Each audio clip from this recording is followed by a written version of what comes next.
dude, when there's customers waiting, the club is fucked, the manager's stressed, and you just go back there and you just bang her in the storage room, just fucking, I mean, not even lube. And I live in a nest of emptiness. The Permission to Party World Tour kicks off September 18th in Rockford, Illinois, the 19th in Milwaukee, the 20th in St. Paul, Minnesota, the 21st in Duluth, Minnesota, followed by Eugene, Oregon, September 28th. Avoid scalpers and go to Bert.com to get your lowest ticket price.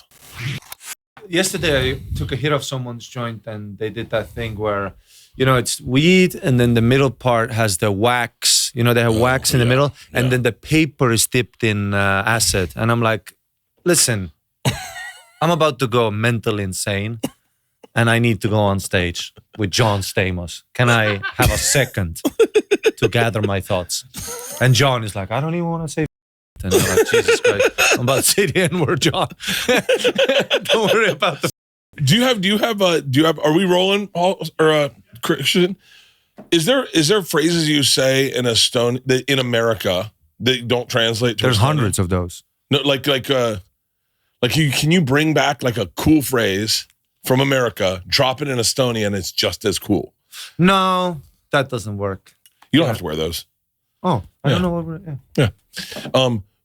I'm more low key. Yeah, I do whatever the other guy's doing. But like if you said like that shit's fire. If you go back to Estonia and how do you say that in Estonian? Tulidra. And everyone's like Tulina. And everyone's like that could actually work, by the way. You know what? I'll say that now. Tulina. Because fire just means a source of heat. It doesn't mean like... That is such a source of heat. But there's a lot of expressions that Americans don't have either. One of my favorite is vitsi. What's that? It's like, let's say I ask you to do something. You have the time. You can pick me up at the airport. Yeah. But you just don't feel like it. And in English, if you say, no, I don't feel like it, you're an asshole.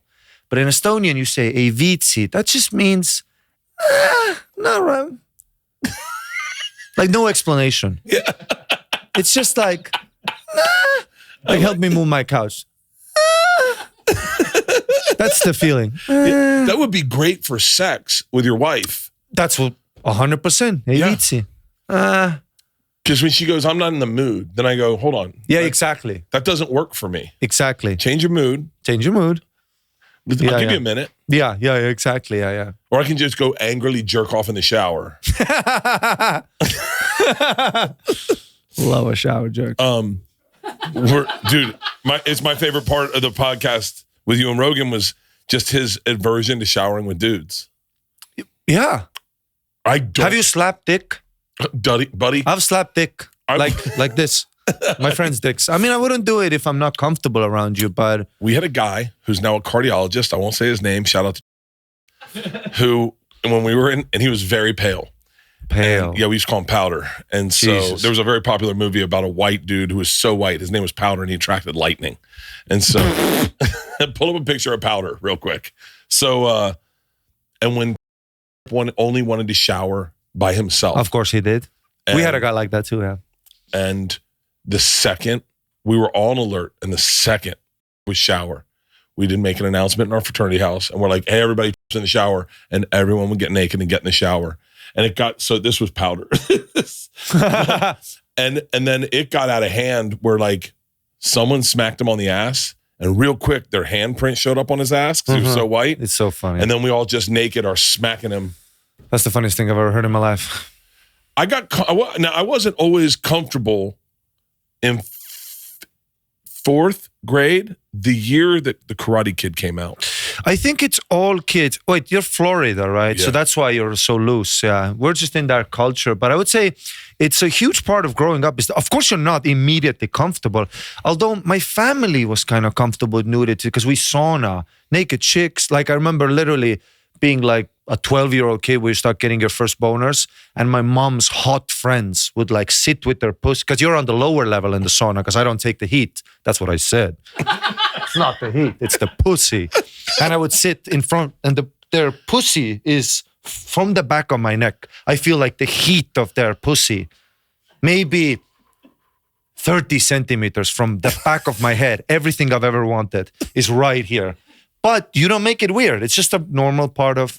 And they would crack jokes sometimes, They're like, oh, you always want to go to the sauna when I'm going to the sauna. Like one of the chicks noticed. Yeah. As a kid, you think you're so smooth. You think you're James Bond. Yeah. But you're clearly like just obsessed with her titties and pussy. But it wasn't weird. But I think growing up, that's a huge part of like, especially like young boys, is like when you start working out, PE class, wrestling, is showering together. It is scary at first, 100%. But that's kind of the point of getting over the... Like we had a guy who had like literally no dick, all balls. Like it would literally... We did too. And we would just point at it and laugh at it. And he just got over it. And he was like, I guess I'm the small dick guy. And then one guy had a huge 3rd grade, already like hanging and slapping against his legs. 3rd grade, that's crazy. We had one of those too. Yeah. And then I would always go like, what the hell? Like, what's the potential going to be like? Dude. What's the potential? It was tennis camp was the first time I showered with boys. Mm-hmm. And it was funny because I did it and then I didn't do it again. But the second I got to like 8th grade, I had 2 guys we had all played 7th grade. We had 2 guys who played football with, Truett Gardner and Thompson Rankins. Keep their names. I love that you say full names. I do that too. Yeah. Always full names, always full names. And they said to me, hey, we're getting in the shower. We just played football. And I was like, yeah, I'm not gonna. And they go, hey, it's okay. I said, what? And they go, don't worry about it. And they said, what you got to do, name your dick. And I said, really? And they said, yeah, name your dick. Give him a good name. And I named him John Henry. He's a steel driving man. Damn. So, and then they said to me, if you need to, just wear boxers if you're embarrassed. And then you'll see that we're not embarrassed, and then you don't have to be embarrassed. And I went in boxers, and I took my boxers off, and I was good. Yeah. High school, good. Mm-hmm. College, almost problematic.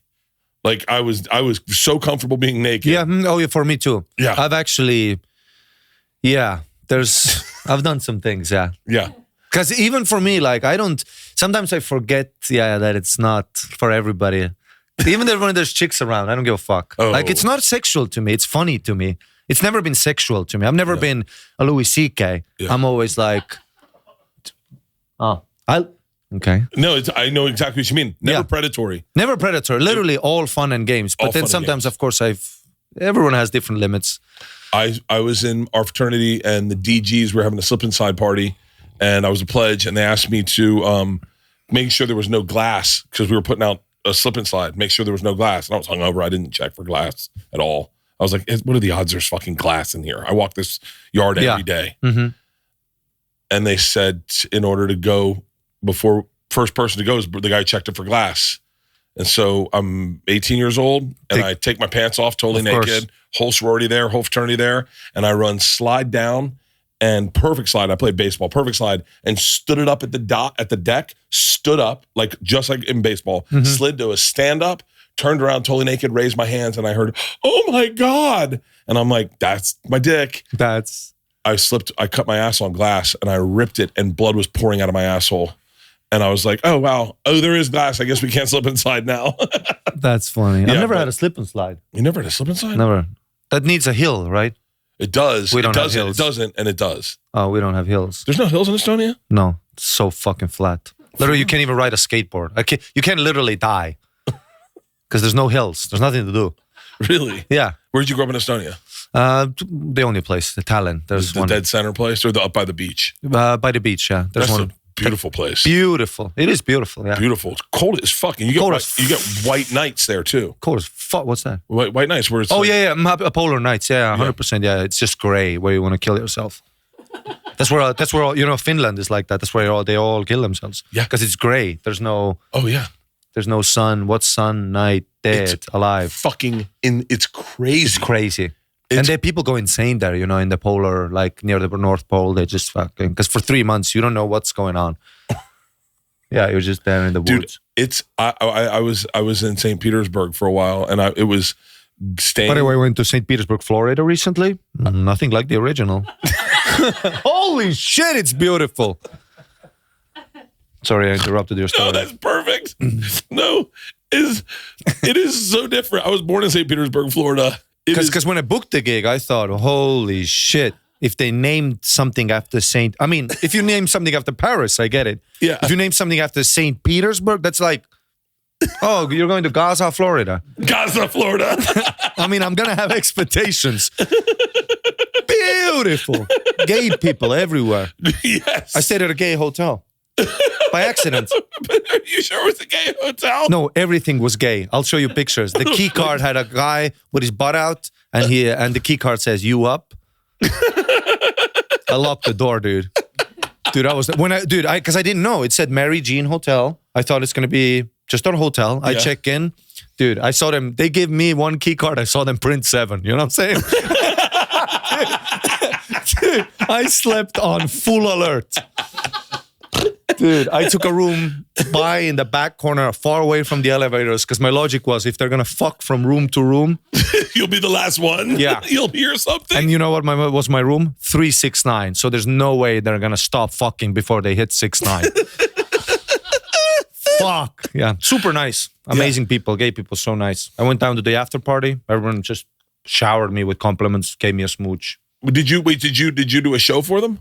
No, I just did a show in St. Petersburg, and then I just booked it because it was, what was it, spring break or some shit? Yeah. So all the hotels in March. Yes, March. It was slam, all the hotels, and there's this one hotel, and it was lovely, to be fair.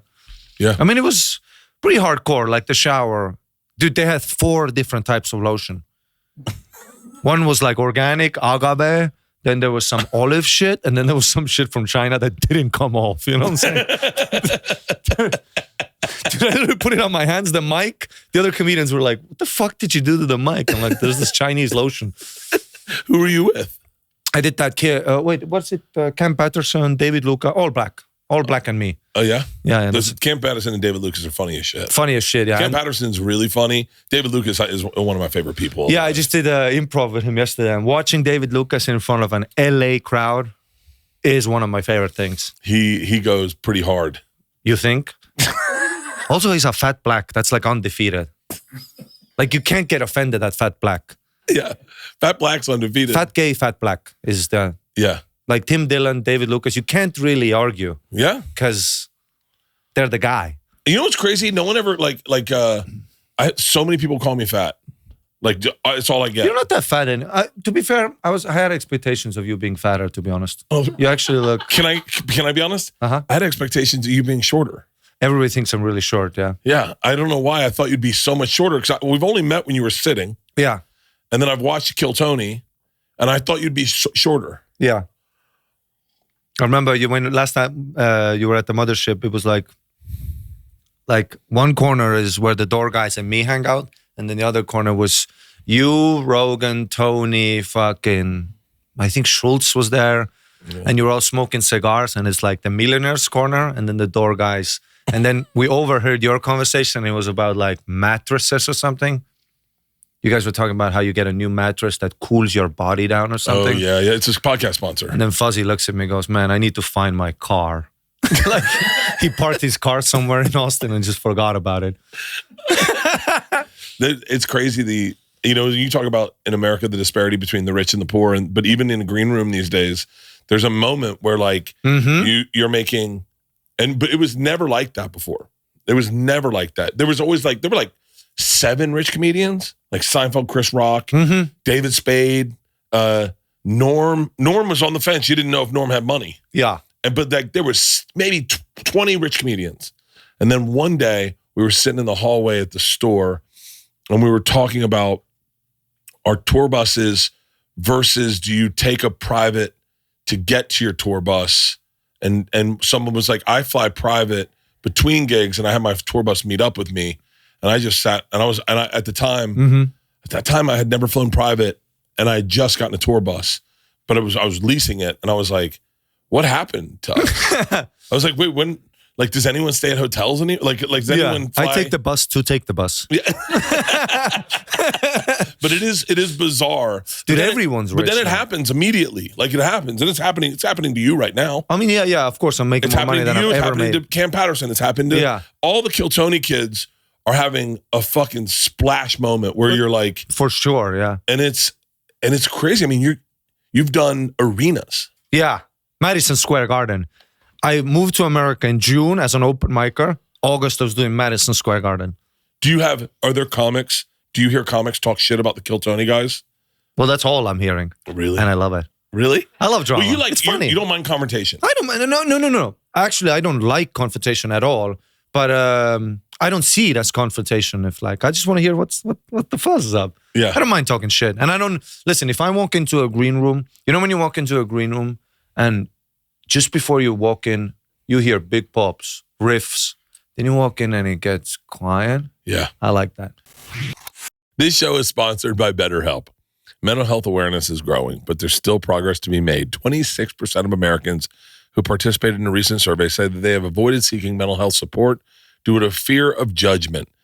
This Mental Health Awareness Month, let's encourage everyone to take care of their well-being and break the stigma. The world is better when people are healthy and happy. And that stigma shows up everywhere. Don't think it's just your friends at the bar. A lot of times it can be parents, it can be brothers or sisters, it can even be the person you're dating because they don't want to be called out on their crap.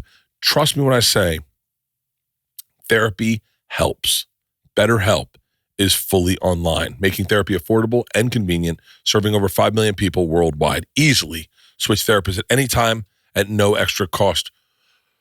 We are all better with help. That is the truth. Visit betterhelp.com/Bert to get 10% off your first month. That's BetterHelp, HELP.com/Bert. Have better sex with Blue Chew. Blue Chew is the original brand offering chewable tablets for better sex. These erection-enhancing tablets help men achieve stronger, harder, and longer-lasting erections for sexual activities. Guys, be ready when she needs it. And get your first month of Blue Chew for free. Great sex is literally a few clicks away. Sign up at BlueChew.com, consult with one of their licensed medical providers, and once you're approved, you're going to receive your prescription within days. Blue Chew tablets are made in the USA, thank God, and prepared and shipped directly to your door, thank God. The best part, it's all done online, which means there's no visits to the doctor's office, no awkward conversations, no waiting in line at the pharmacy. It's that easy. There's nothing sexier than confidence. That's what they say, and I believe it. And Blue Chew can help you give that confidence when it counts and where it counts. I'm telling you right now, these things rock. If you want to bring the thunder, there's only one way to do it. And by the way, you can take one at 4 p.m. and be ready for the evening as it arises. Make life easier by getting harder and discover your options at BlueChew.com. And we've got a special deal for our listeners. Try your first month of Blue Chew for free when you use promo code Bertcast. Just pay $5 shipping. That's it, for free. All you got to do is pay $5 shipping. That's promo code Bertcast. Visit BlueChew.com for important details and important safety information. And I'd like to thank Blue Chew for sponsoring this podcast. Hey, Pete, are you done rolling that joint? I rolled 3. Oh, hey, great. Send 2 over. Because I like that. Yeah. I don't mind. Talk shit about me. At least you're talking. I don't give a fuck. And also, have fun with it. I don't give a fuck. But if there's a time where they won't talk.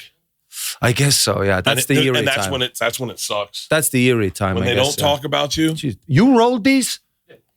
Do you work for Snoop Dogg? This is literally the most beautiful thing I've ever seen. Happy to help, brother. Enjoy. Holy shit. But when you were growing up and you start realizing that, it's the cool, mysterious, strong guys that get pussy, attention, and opportunity because they're not putting themselves out there and looking like a fool. Yeah. I've never cared about looking like a fool or being embarrassed or nothing. But then, of course, you start high school, testosterone. You start feeling like, wait, why do people fuck with me all the time? But that's because I actually opened the door for that. But you don't see that. You're like, wait, I'm a guy too. Yeah. So then I think my funny went away for a little bit. I just suppressed it because I didn't want to be the fucking funny asshole guy. I wanted to be the hot guy with the muscles and the quiet.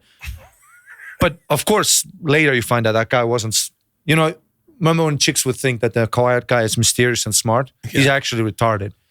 It's called My So-Called Life. Really? Put up My So-Called Life.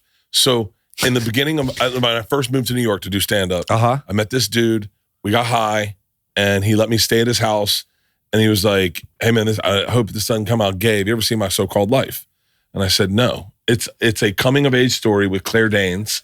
And in that guy is it hottest girl was Jared Leto, okay? He played, what was the name of his character? Scroll down just a titch. Damn, Jared Leto. He played hot. Jordan Catalano. Catalano.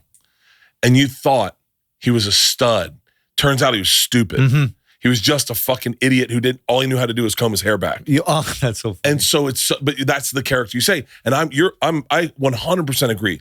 I remember being in 7th grade and being funny as fuck and noticing the guys that weren't talking, the girls were talking about. 100%. I had a guy, Bert, one of my best friends, mentally disabled. He just didn't have the papers. Like literally, the only thing was missing the stamp. Like literally, but he never, and he talked like that. He would literally be in class and be like, yeah, we're going out later.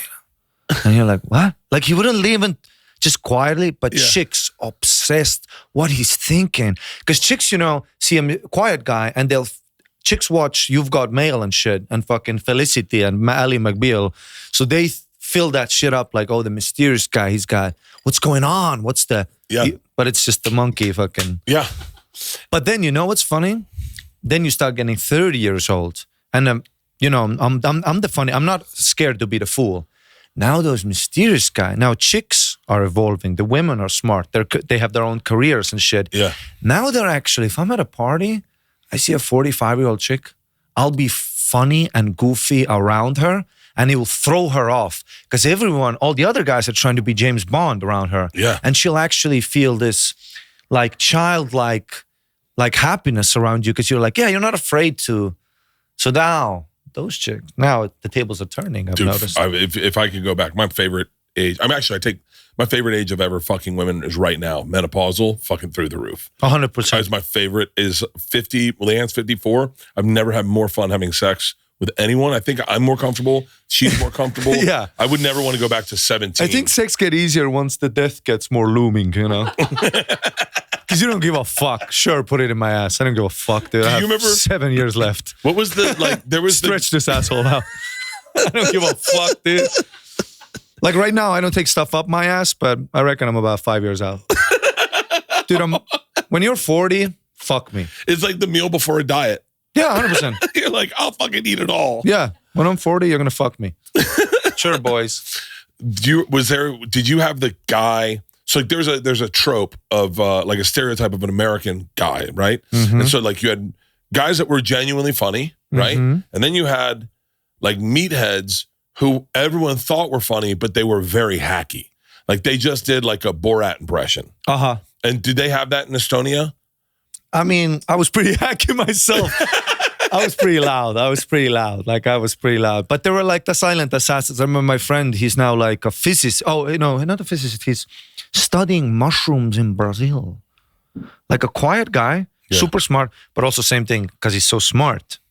Now the chicks, they see fucking multimillionaire who's also actually smart, not a fucking dumb meathead trying to fix his car. Now he's also getting pussy. Like I've seen on Facebook, supermodels. Now Elon Musk, like guys like who look like Elon Musk, now they get pussy. Yeah. Because chicks figured it out. That's where the money's at, This is a weird segue question. I remember you were talking about your stepfather who had a drinking problem. But your stepfather grew up, you didn't grow up in communism at all. No, 1992, I was born 91, we were liberated. So basically, but I mean, it's not like communism's like, okay, we have currency now. Yeah. Taxation system, they're still being figured out. Americans, you've had plenty of time to figure out the system. You throw people in jail if they don't pay taxes. In the 90s, Estonia is still a wild west. I mean, imagine, it's not like you're going from one system to another. You're going from a completely different communism. The government owns everything. Now it's fucking, capitalism. Did you experience, what was it called, perestroika? Yeah, perestroika. But that was did you experience that? Of course, the remnants are still felt 100%. I mean, let's be honest, Estonia, we're a harbor city, we're an IT city. We would be one of the Scandinavians, like Denmark, Sweden, Finland. Look how well they're doing. And they did not get occupied by Russia, Yeah. That's the reason they got ahead with the game. Estonia is fascinating. I only know this because Robert Griffin Jr. III. You know who that is? RG3. He's a quarterback from America. He's married to an Estonian girl. I'm going to do their podcast. I talk to that Robert all the time. Yeah. Oh, yeah. I did research on Estonia. Yeah. From Kreta. Yeah. That's his lovely missus. Yeah. I found. Did Robert do the right move or what, huh? You get up. Remember Eddie Murphy's Bush pitch bit? Remember the Bush pitch bit? Yeah. Yeah. Oh, the Robert did that shit, huh? God, she is absolutely Gorgeous. and cool as fuck. Cool as fuck. I love how she like posted last week. She was like, I'm off Botox and beauty products. I'm like, yeah, you know when chicks do that, like hot chicks do that, they're like, I'm off beauty products. And I'm like, yeah, you don't need it. She doesn't at all. Yeah. And they're like, it's the makeup free lifestyle. I'm like, yeah, tell that to the chick working at Subway. She needs the makeup. We need it. Everyone need it. Sure, it's like Pamela Anderson did that now. She's now like makeup free. Yeah, you're a millionaire in Hollywood. Yeah. What a transition of lifestyles, huh? Dude, she was the baddest bitch that the baddest bitches I've ever seen. You weren't born. Empty of cum. You Empty weren't of born cum. when she was. No, What? but I was still empty of cum. Oh yeah. Yeah, because when the union collapsed, we got all your television at once. So I watched Knight Rider and Sex and the City the same year. And It's got to be so confusing. yeah, I watched Terminator 1 and The Matrix. I was like, these graphics go wall to wall. Yeah, literally, I watched Grey's Anatomy and fucking MacGyver. I had a MacGyver haircut. And then when I moved to Canada, to Vancouver, I would talk about MacGyver and old guys with like white hair would come up to me. That was a great bit. I'm like, oh, because I watched literally a 1961 series as a child. A-Team, big A-Team guy. A-Team was the fucking best. I was on when I was a child. Yeah, I know. Exactly. I'm 33. Imagine how badass it was. I guess it was probably just as badass when you discovered it, because we discovered it. Mr. T was like on WrestleMania. He was in Rocky 3. Well, when Mr. T went on Rocky 3, I remember I like started kicking my couch when I saw the trailer. So fucking good. So good. Mr. T was a huge character. David Hasselhoff. He came to Estonia, tried to fuck my ex-girlfriend. Are you serious? Yeah, they do that Gumball 3000. Gumball 3000? Yeah. They come to Estonia, and then David Hasselhoff was there all fucked up. I used to work at this medieval restaurant, and he shows up. You guys had a medieval restaurant? Fuck yeah, dude. Or was it just a restaurant that happened to be medieval? Or was it like medieval times? No, medieval times. Like the character, the guy comes up to Eerie. Wait, did you do Estonian medieval times? Yeah. Because we do the typical... We did Estonian medieval times, so when black guys came around, you know what went down. But I remember, David Hasselhoff came by and I had a hot-ass girlfriend. We worked at that restaurant and he was fucked up and hammered. And you have to understand, this is David Hasselhoff as if he walked into... he was on Baywatch too, right? Yeah. So we had Baywatch. So the chicks had Baywatch David. We had Knight Rider David. That's like... When he walked around in Estonia, it's like Obama came around, I gave him a fist bump. Like nobody gives a fuck about Obama. Fuck Obama. Yeah. And when he was the president. But it's like, fuck you. We don't give a fuck. Yeah. But we grew up on Knight Rider and Baywatch, And he walked around like literally the fucking king, dude. When he walked around Estonia, it was crazy. That's the first time I've ever seen I've seen famous people in Estonia, but that doesn't mean anything for us because the population is so tiny. But seeing like a television walking around, I remember being like, holy shit. That. And that all drops at the same time. You guys must be like, David Hasselhoff, what is he doing now? And you're like, ugh. Yeah, he's in Germany pissing himself or something. He's like down bad. His daughter's filmed him eating a cheeseburger. You ever see that? Yeah, it's one of the most, It's so painful. But then again, fucking, you know what? Then boring, hacky people be like, oh, look at him now. That's what you get. And I'm like, yeah, he was a superstar, megastar that had a life that none of us could ever live. Perfect hair. During television, before internet, television fame was absolutely... Because I only saw you at 7 o'clock on Monday in a magic box. I don't research you. I don't tweet you. It's such a mystical thing, Oof. Now it's like, literally, I saw John Stamos yesterday. I'm like, what's up, Johnny? Yeah. I go, fuck. Because it's the internet. Fame has gotten almost boring. Dude, but here's how America was. David Hasselhoff was a TV star. Harrison Ford, a movie star. So there was a cachet that went along with like Tom Selleck, TV star. TV star, yeah. But then you look at Tom Cruise, movie star. And then when I got into the business, that started changing. And you started seeing movie stars do television. And all of a sudden, like things shifted. And now from what the shift I've seen in this business, now it's anyone's like, if I can get a job. I remember when movie stars and TV stars came in to do stand-up because they had to pay the bills.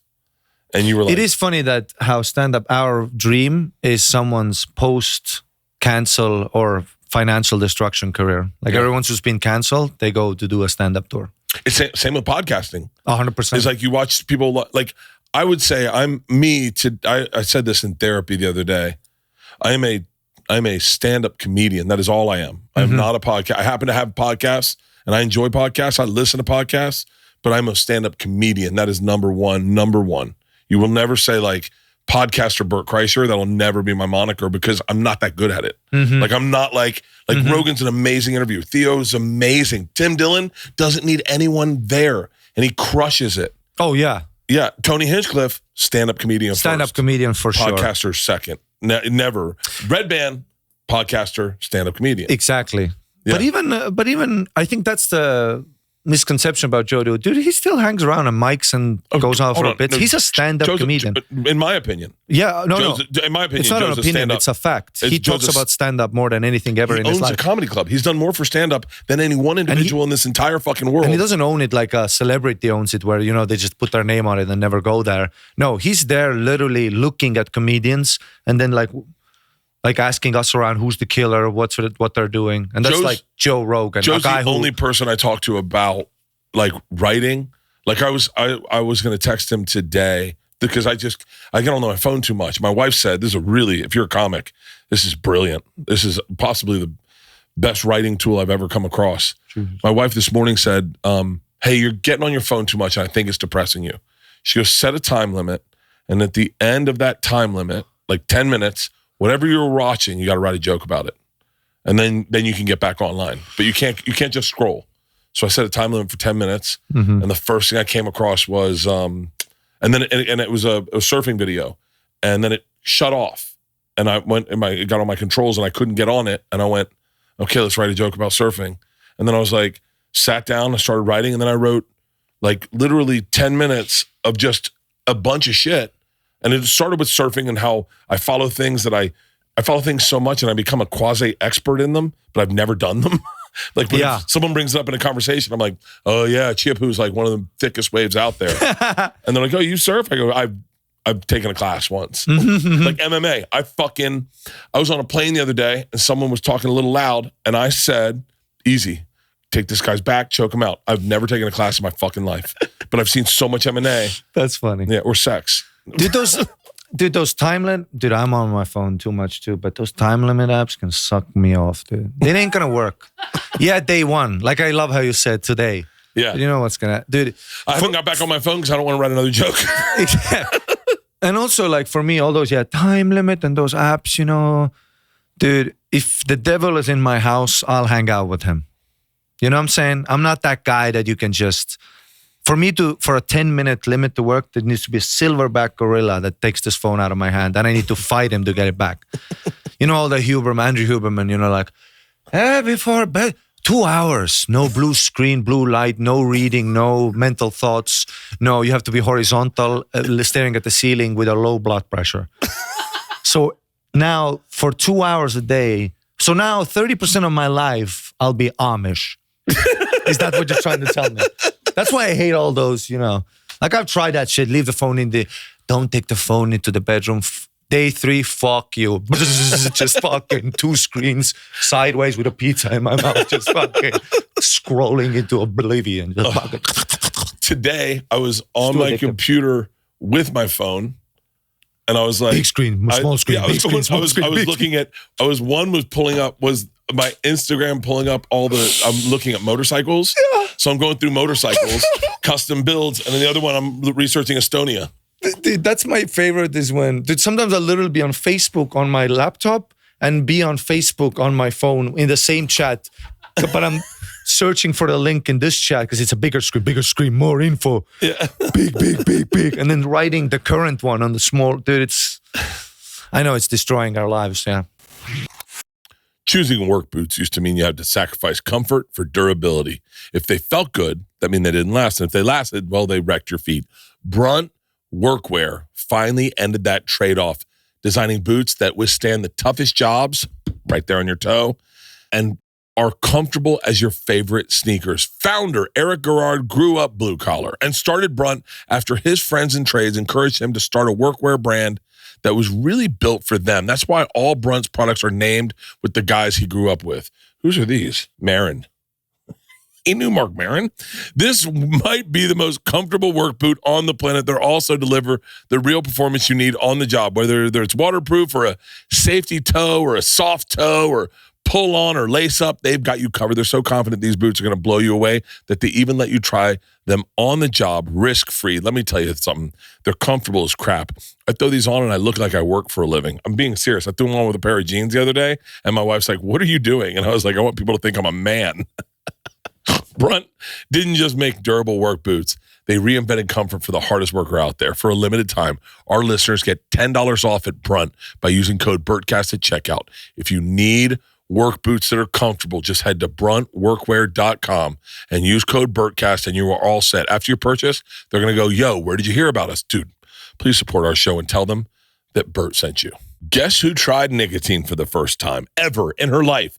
Leanne Kreischer, and it was a Lucy breaker. I'm telling you right now, she wanted to feel sharper. And we were sitting over by the beach and I thought, you know what? See how this makes you feel. And all of a sudden, this woman was snapping off with conversation. If you've never tried nicotine, I'll just tell you from my perspective, it's awesome. And the thing about Lucy, it's 100% pure nicotine, always tobacco-free. And their breakers are nicotine pouches with a little bit of extra surprise. The pouches each hold like this little capsule that is inside it, like a ball breaker, really, that can be broken to open and release a little extra flavor and hydration. It's almost like a second bite of energy. Set yourself up with a subscription. That's a beautiful thing about Lucy, is you can set yourself up with the subscription and then they're delivered straight to your door and you never have to wonder, I wonder if I have Lucy's floating around. You know they're showing up. Mint, wintergreen, mango, and the one Leanne tried was espresso. They also have apple ice, but Leanne tried espresso. She tried it with her coffee. We're on the beach. Let me tell you something. This one, Chatty Cathy. It is the beauty of these. I take them before I go on stage. I take them during a podcast. Let's level up your nicotine routine with Lucy. Go to lucy.co/Bertcast and use promo code Bertcast to get 20% off your first order. Lucy also has a 30-day refund policy if you change your mind. Again, that's lucy.co and use code Bertcast to get 20% off. And here comes the fine print. Lucy products are only for adults of legal age. Every order is age verified. Warning, this product contains nicotine. Nicotine is an addictive chemical. Do you go back to Estonia to do stand-up? 100%, of course. I love it so much. For real? Mm-hmm. Is it how different your act in America and in Estonia? Well, the perspective is different than, people think, dude, like, how is it translating jokes? Jokes never translate because it's not the words, it's the weight behind the words. Like if I say, whatever I'm saying, if like you're from Florida, if you talk about politics, you have a history, an opinion, you have references, and the way you say it and the way it comes off, because people know you're from Florida. As soon as, you're from another place and you're speaking in a different rhythm and all that, you have a new perspective. And I remember when I started, the first 7 or 8 years, I would really look at it as a disadvantage because all my idols are Black and American. Like literally, I've liked all Black comedians. I mean, of course, Louis C.K., Bill Burr, those came later. But I remember as a kid, it was Eddie Murphy, fucking Chris Rock. Who's the Def Jam host? Bernie Mac? No, of course him, but Cedric, the host. Steve Marvey. Martin Lawrence. Oh, Def Jam. I'm thinking of Kings of Comedy. Yeah, Martin Lawrence, yeah. Well, Kings of Comedy, of course, watched 47 times. Yeah. Bernie Mac's I mean, that's it. Motherfuckers is the one of 1,000, 2,000 times, something like that, maybe, of course. And then, you're so in tune with American culture and Western influence that you feel like I'm at a disadvantage. So like when I moved to Canada or Australia I would often be like, I hate that I talk like this. I try to move away from it because I'm trying to assimilate to my idols. But then I would say, I moved back to Estonia. I really started doing stand-up there and actually touring, building hours and finding my own point of view. Now, when I came back to English, I was not trying to imitate my idols anymore, but I had my own thing a little. And then I discovered, no, actually, this thing that I'm not a guy from Michigan moving to New York is actually a strength. 100%. A strong strength. Makes you different than everybody. Exactly. So when I started leaning into that more, being different, then things started going better for me, Well, I think that's the thing that people, I think every comic struggles with that too, is that I got to New York and I didn't have any dead hooker jokes. I didn't have any AIDS jokes. And I was like, I didn't have a cab joke. I didn't have a subway joke. So the first thing I wrote was a subway joke. Yeah. And then a cab joke, dead hooker joke. And then I was like, okay, my act sounds a lot like an amalgamation of everyone in the room. And then I told one story about fighting a black guy. And it just had happened in high school. And two comedians that I really respected, that one was like, hey, we should start a storytelling thing. And he was like, dude, you're a storyteller. Like, fuck the jokes. Fuck yeah. And I was like, really? He's like, that's a great, dude, I don't, like, and no one was telling stories, like long form stories at the time.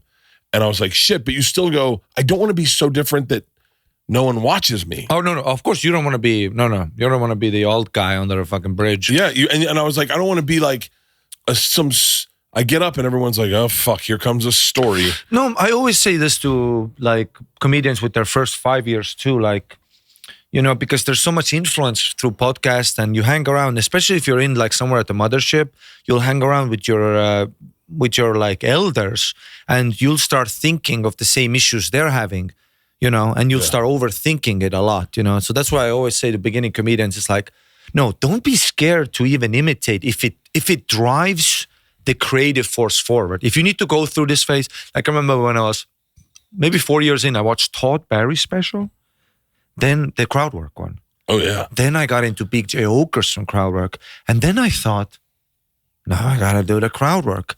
And it was, and I hate crowd work, by the way. Yeah. But for 6 months, I would literally do like just American style crowd work because I'm just, whatever needs to drive you forward, just go through that phase. Yeah. Go through the hacky. And also all this shit about being hacky and shit. Dude, if you're a comic that's 2 years in, I'm literally fighting for my fucking life.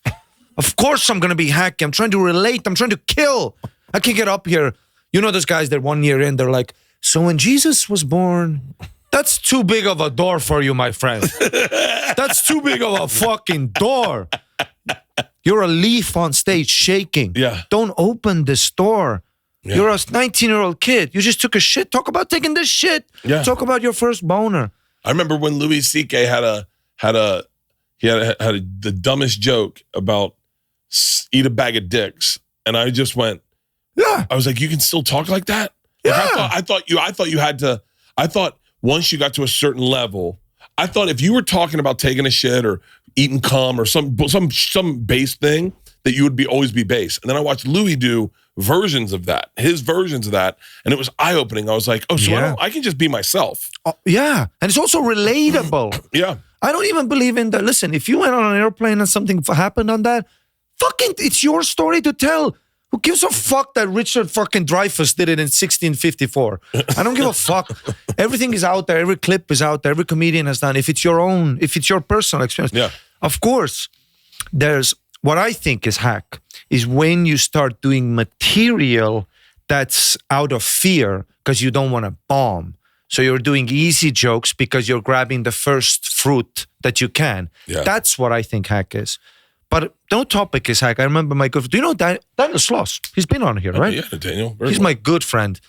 And he's awesome guy too because he does American-style storytelling comedy in an Edinburgh Fringe circuit. So he would still write a new hour every year. And it was perfect for him because I would say his best hour is like his fifth because he kept digging. Yeah.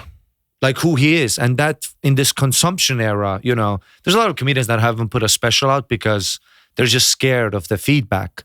And I look at those guys, I'm always like, Jesus Christ, you're like 14 years in. What is this magnum opus that you think you're building? It's like, no, I don't have my 40 yet. What? Just fucking put it out there. Dig. Go. Yeah. That's how you get the hack out of the way. Yeah. Is you put it out there and now it's done. Now I can look into it, And I remember I had this conversation with Daniel, if I'm rambling. No. I'm loving it. I'm a psycho, yeah. I remember I was having this conversation with Daniel and he was having his first child. And he was telling me, he's like, I don't want to be one of those dad comics, talks about childbirth and shit. I said that out loud. Keep going. Oh, yeah? I said that out loud to Ian Bag. I don't want to be a dad comic. And he was like, it's who you are. He was like, the joke you just told is fucking hysterical. And no one has a joke like it. And it's amazing. And Yes. You're not going to be a dad comic. You're going to be Bert. And I went, oh, fuck. And I remember same conversation, and he was having those same thoughts, and we were both relaying to each other, because I've always thought that, and he was kind of leaning that. But, he was, sometimes you get into these comedian circles, you're I need to be the eccentric, Yeah. Especially at the Fringe, of course. Oh, and then of course. I remember being like, fuck, how can they take that experience of being a father, one of the most powerful, relatable experiences you can ever have as a performer, and you have a fan base that relies on you telling your perspective and your insight? What, are you going to just be this drug guy in your 40s? You're a dad now. Yeah. Don't let fucking Reddit take that away from you, And then he started doing, and then I saw one of his best hours was like his 7th hour or something that I really enjoyed. 22-minute bit about the whole birth process. And then he found his unique jokes that make him through the process. But just closing that door straight off the top, just because you're scared of some Reddit asshole like, well, this is a hacky perspective. Shut the fuck up, dude. And he's killing with that. And then he ended up on a great joke about how he really talks about, what the woman is going through. But then, a week later, there's all these dads by the grill, that have seen childbirth. You saw the chick you fuck, you saw her pussy explode. And there are all these guys like they went to Vietnam, smoking cigarettes. Of course, I'm butchering it, but that was a great joke that he found in it.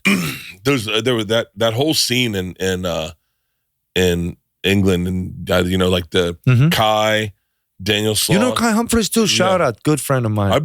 Good friend of mine. I think I partied with a bunch of those guys, a bunch. By the way, you partied with a lot of people I know, and everybody said you party, and that's awesome. I like to have a good time. Me too. But I love the spontaneity of partying. I love the vibe of a party. I love when you should walk into a room. Like I love walking into the Mothership green room and seeing someone there and being like, oh shit. Oh shit. But I also I work out and I try to stay healthy so that I can keep partying. 100%. That's the biggest mistake you can make is just go, oh, the party starts at 8 a.m. Let's fucking go. Well, yeah, it's like, as long as, I would say about every addiction, I'm not a guy who's going to pretend and lie to you and be like, no, it's just a thing. No, trust me.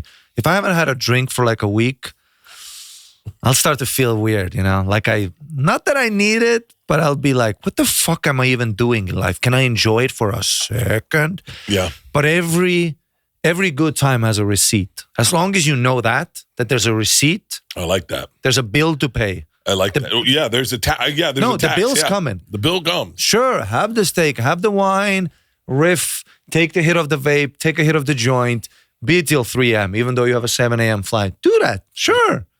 But the bill is coming. Yeah. And if you can pay that bill to some extent, of course, some nights you don't got the cash. Some nights you're like, I'm just going to order in and out and it's done. But some days you got to look at yourself in the mirror and be like, okay, I got to pay this bill now, Yeah. Go to the gym, work out, do something. And that's when those are the best workouts I have, dude. I had an amazing workout yesterday because I got so shit-faced and felt so terrible in the morning. When you look at yourself in the mirror and that puffiness is staring back at you, dude, cold shower and then a fucking... I ran up, what's that, Laurel Canyon? Yeah. Dude, I just fucking started sprinting because I was so angry at myself, But those are the best workouts. And that fucking hangover sweat. Oh, it's the greatest feeling in the world.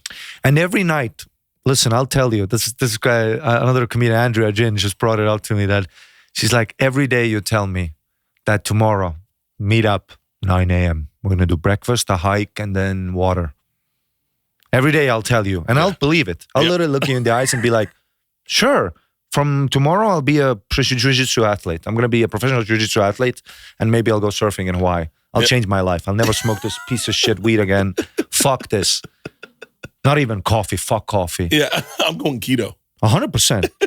And then fucking 2 p.m. rolls up. A mimosa goes by. Woo-hoo! I want to rock! Somewhere in the distance, I'll feel, I want to rock! I'll ignore it. Then 5 p.m. rocks by. 6, And I don't blame myself for it either. Yeah. I'm not this guy fucking internal fucking. No. I said, mine goes this way. I go 8 a.m., 6 a.m., My Whoop goes off. It goes off every morning at 6 a.m. Really? You're a dad also. It's like my kids are in college. But I just set an alarm. I've never changed it. And it goes off at 6. The alarm in our house goes off. What is that? The Nest of Emptiness? Sorry, the Nest of Emptiness? Emptiness. Nest of Emptiness. You're an empty guy now, huh? That is so fucking funny. That is so fucking funny. I'm going to talk about that on stage this weekend. That I'm going to say I was talking to you, and you didn't, in your English translation. It's the Nest of Emptiness. No, it's not. It's called Empty Nesters. But it sounds so much more accurate when you call it the Nest of Emptiness. Oh, it is, because Empty Nester kind of focuses on the guy. No, Empty Nesters like, hey, we don't have anything in here. Let's go have fun. We're empty nesters. Hey, There's a positive energy. Let's get a Winnebago. Let's go. But when you go, we live in the nest of emptiness, because that's how it felt when the girls went to college. I looked at that house as just a vacuum of fucking fun, and there was like and it was so big, and no one, there was no noise, and there was no energy. No one woke up early. No one was yelling at each other. You never yelled Allah. Like, it was just so quiet, like a haunted house, and you were just like, my friend had that. He told me his kid moved out, and his second kid moved out, so it's now official. And I think he's 51. He's a comedian, and now it's over. He's not having new kids. And was this guy me? And then he said that he was on his couch, and for the first time he heard his clock on the wall, and he said that silence was crazy. And he was like, so this is it now, huh? I used to have, there's a thing called sleep anxiety with kids, where they get nervous about going to sleep. A lot of people drink to go to sleep because they have sleep anxiety still as an adult. I got after work anxiety. Like, the second we get done here, the idea of going to that house would give me anxiety. And I'd be like, oh, fuck. Yeah. And I'd walk in, and Leanne and I would sit in 2 recliners and watch TV and just go, so we going to bed now? I mean, it's just so the nest of emptiness. But, God, I got to have kids, huh? Fuck. No, but this is how my partying goes. To go back to that, I wake up at 6. Fuck the kids and back to partying. Let's go. I wake up at 6. I usually work out at 10, but I get up, I talk to Leanne. Leanne and I'll have a moment, get up, make her breakfast, or make both of us breakfast, have a coffee, get online. Sorry to disturb. She's like an actual person, right? You're like the stand-up comedian, she's the person. She's a regular person. See, I like that. Yeah. Because the problem with my ex-girlfriend was, I was like, listen, we can't both be me. Like, someone needs to clean. We can't both be fucking primates running around. I hope Leanne's listening to this fucking podcast right now. No, Leanne is a regular person. If we had amazing. 2 Berts, we'd implode. Yeah. We often say, if Tom and Christina and Leanne and Bert had to switch, easily, you could not put Bert and Christina together. We would be calling Tom and Leanne and being like, can you please come? We can't figure out how to use a coffee maker. Like, we are useless. But I always say in the morning when I wake up, I go, that's it. I'm not drinking tonight. I'm done. I feel good. I don't feel bad right now. I'm going to work out, and I'm going to have a clean day. And then that fucking rock and roll chant shows up the second I'm done working out. I feel so good when I get done working out. And I go, well, we could have a fucking glass of wine tonight. Yeah, but also, if you work out and you don't, so you're trying to tell me I'm going to work out for the rest of my life to work out again? What's the reward? The thing is, this is what's crazy. Listen, I'll be sober if the UFC champion belt is on the line next week. Yeah. I'll be sober because there's a prize.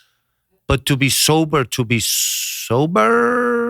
But when you used to train, when you fought, you had a goal in mind. Exactly. Whole different thing. It's funny. We were explaining. We did a Stein holding contest at the 5K. Big German Stein filled with water because they couldn't have beer. And it was me and all the Buccaneers, all the Tampa Bay Buccaneers football team, all their offensive. Oh, that was the run, right? Yeah, we did the 5K. I saw videos of that. Holy shit, some people were fat there. Did you have? I hoped you had ambulance, dude. I remember we had a lot of the picture medics. looked like there was fucking 8,000 people there, but then I started counting on the picture. There's like 17 people there. They just filled up the whole arena, dude. Sorry, I interrupted everyone. No, you're perfect. And I beat all the Buccaneers in the Stein holding contest. Really? Yeah. And Christian said, how is that even possible? How is that even possible? It's because they don't they only train certain parts of their body for the thing they need to do. So like it's crazy. I did a bench press competition, and You look like a bench. and I love a competition. I love a goal. I need a challenge and I need a goal. And all the football players were holding the bench real close, all the offensive linemen. And I was like, guys, if you go a little Range wider, of you can go motion. heavier. And they go, yeah, but we push people here. So we want to work out here.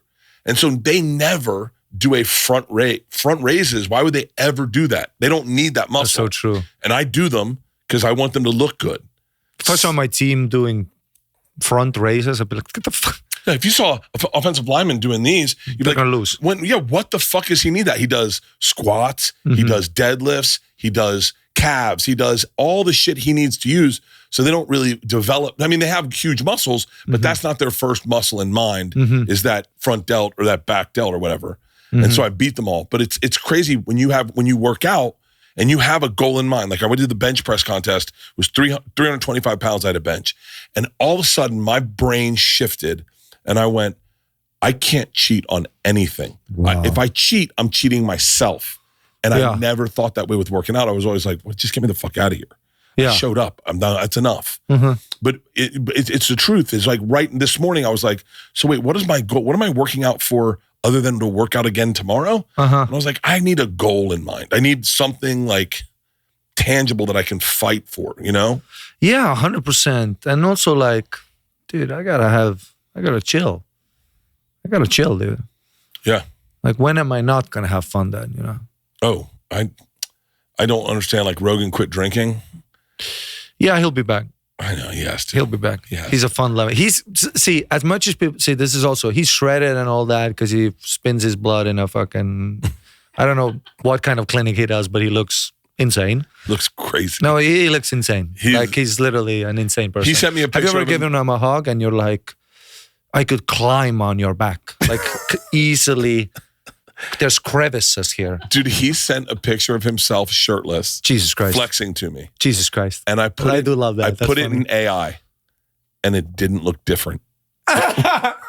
AI was like, yeah, we don't know. AI's like, you already did this. But with Joe, it's, dude, he has fun. Like, Yeah. as much as people, he might portray himself just being in shape, that he's a lunatic every day doing kettlebells. He does do that too. But when he comes to the green room, he'll do whatever everyone's doing. If he never wants to drink again, I can always get high with him. I mean, I don't. He'll still always get high. I don't think he's gonna quit getting always high. get high. And he'll always do mushrooms. Like, but I think I don't know what's going on, but like he just thinks alcohol's poison. I go, yeah, of course, but It the is funnest 100% poison that everyone does. Poison, yeah. Like it's the poison we all agreed to. Like Society. society said, Frank Sinatra had a drink in his hand when he was doing legendary shit. Everyone who's ever done that's the sad. I mean, it's the kind of sad, I guess. Listen, but Ben, you know what I respect? If you're sober, like one of these guys that like, you try to, when you order a round of shots and then you try to give a guy a shot and he has that look where he goes, I can't. I love that. See, and then you ask him. So, and he's like, yeah, family fall apart, under a bridge, sucking dick. My asshole filled with dick. Crack, dick, ass, crack, dick. Not even gay. I'm sucking dick just for the debauchery. I'm not even sucking dick because I want it down my throat. I just want to be a disgusting I want animal. to regret tonight. Yeah, I just want to be an animal. Smart money moves are all about getting more out of every dollar. With Rocket Money, you can easily find forgotten subscriptions and have them negotiate bills for you, putting money back in your pocket. So with all those savings, Rocket Money kind of pays for itself. Rocket Money is a personal finance app that helps you find and cancel your unwanted subscriptions, monitors your spending, and helps you lower your bills so you can grow your savings. That is the most important part, grow your savings. So many of us, and I'm telling you, when Leanne and I first got married, our savings just sat there stagnant. All of a sudden, we started growing our savings, and that's when we were able to buy our first house. Here's the best thing about Rocket Money. You see all your subscriptions in one place, and you know exactly where your money is going. For ones you don't want anymore, Rocket Money helps you cancel them. Rocket Money has over 5 million users and has saved a total of $500 million in canceled subscriptions, saving members up to $740 a year when they use all the app's premium features. I can't stress this enough. So many of us are living hand to mouth. And I say us in that was me and Leanne for 13, 15 years. hand to mouth, where you're just trying to get by and not thinking about your savings. This is a great way to grow your savings without even thinking about it. Cancel your unwanted subscriptions and reach your financial goals faster with Rocket Money. Download the Rocket Money app and enter my show name, Bertcast, in the survey so then they know I sent you. Don't wait. Download the Rocket Money app today and tell them you heard about them on my show. Wait, do more people not drink in the United States than in Estonia? Everybody drinks in Estonia. Everybody drinks. When it's, don't you worry about that, my friend. I need to do Estonia. How many people speak English? We've done Gabriel Iglesias, Bill Burr, Jimmy Carr, of course. Gabriel Iglesias? Yeah, come through. That's got to be crazy. Yeah. There's no one, I mean this with respect, but like America, obesity is like our thing. Yeah, I remember when he was landing, it was like national news and we all came down to see the airplane come down because we've never seen that, you know. Do you know how much those airplane wings can bend? Jesus Christ, they literally make a full circle, dude. Holy shit. So the Americans English is pretty prevalent? Yeah, super prevalent. Yeah, Sam Talent came through. Yeah, we have lots Really? of... Yeah, Daniel Sloss has been through fucking 10 times, yeah. Wow. Jimmy Carr has been there 15 times. Yeah. We have a huge scene, by the way. Huge. I've got it. I haven't done... You did look into bookings 3 or 4 years ago, by the way, just before COVID. Your management at least did. I did. Yeah, I remember. I was going to take my tour bus from Greece to Russia. Yeah, I remember. Yeah. That was you were like scouting rooms out. My manager, told me about it. Yeah. I wish I had done that. And that was before Russia switched. Now I can't get in and out of there. Don't go to Russia, dude. Yeah. Do you ever take a trip to like Novograd? No. As a kid? I've been to St. Petersburg. It's really close to us. Oh, it's really close. Mm-hmm. Just the Gulf of Finland. Is that it? Yeah, you can take the train too. You can take a train? Yeah. Just around the corner? Yeah, basically, yeah. You can take it to Siberia too if you want, but there's a lot of people who took that train, you know what I'm saying? Yeah. I think Lenin did. Yeah. Or no, Stalin. No, Lenin did. Lenin did, yeah. Lenin did. Like he literally killed 30% of Estonia. He did. Yeah. Jewish people too, right? Or is that Hitler? I mean, we also, you know. Let's just say when Hitler got there, it was pretty clean. Let's just say it was a warm reception. This was the joke. Let's just say nothing really changed. It was like, maybe fashion got a bit better. Can you see Hugo Boss, yeah, that was great. Can you recognize an Estonian if someone's walking down the street? Dude, it's so fucking recognizable. I dated an American girl from San Diego in Australia when I was backpacking back in the day. Yeah. I'm meeting my friend in Bali. We're all meeting together. Packed airport. You know when everyone's coming to the gate. Guy. My girlfriend literally goes, "That's your friend." Never seen him. Never. She just knows we're picking up an Estonian friend. Yeah. Goes, "That's your friend." I go, "Get the fuck, you're not." And I look, and one miserable, cold-eyed fuck is what. I mean, you're in Bali. Who walks miserable arriving? Yeah. You know? And I literally see my friend Tavi just looking like this. Opening sentence, he goes, "Fuck, it's hot, huh?" You're in paradise. Fuck, it's hot.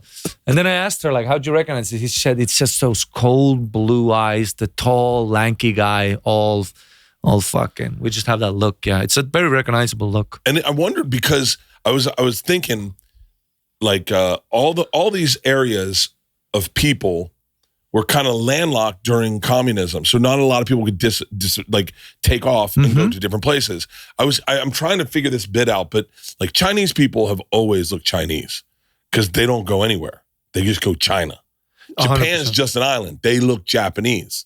Like the Koreans, like there's not a lot of trading. Hong Kong, I guess. Yeah, Hong Kong, maybe Singapore, but then I was like, oh, I bet because I can tell Russian chicks like that.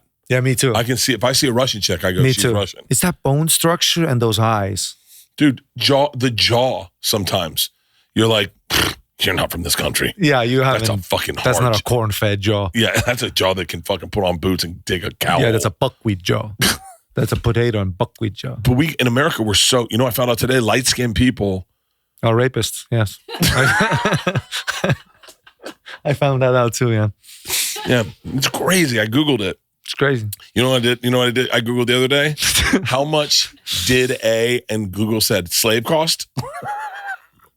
It's the first thing Google said. Well, it knows you. How much did and then it goes slave cost? And I was you can still. I was like, I mean, there's a room there. There's a dark room with people giggling down there. I mean, I don't think this is too far from. It's just a different concept. There's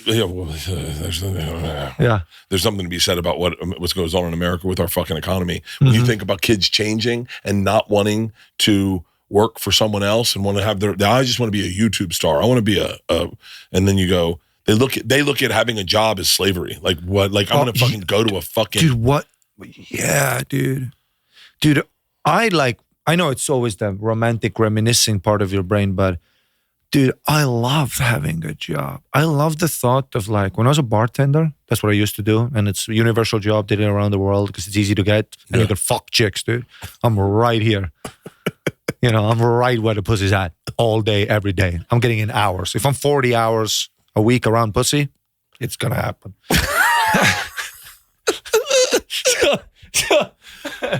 I have the statistics. Did you have like a game plan of how you'd work your night? Of course. Wait, well, tell me how. If someone's listening right now and they're like, "Yo, I'm 18. I think I'm going to go to college. I'm going to be a bartender." What's the move? Well, the hard part is that it's like people romanticize bartending. They just think it's like this. It's cleaning up puke and counting money, and then after your shift, you got to clean up the bar.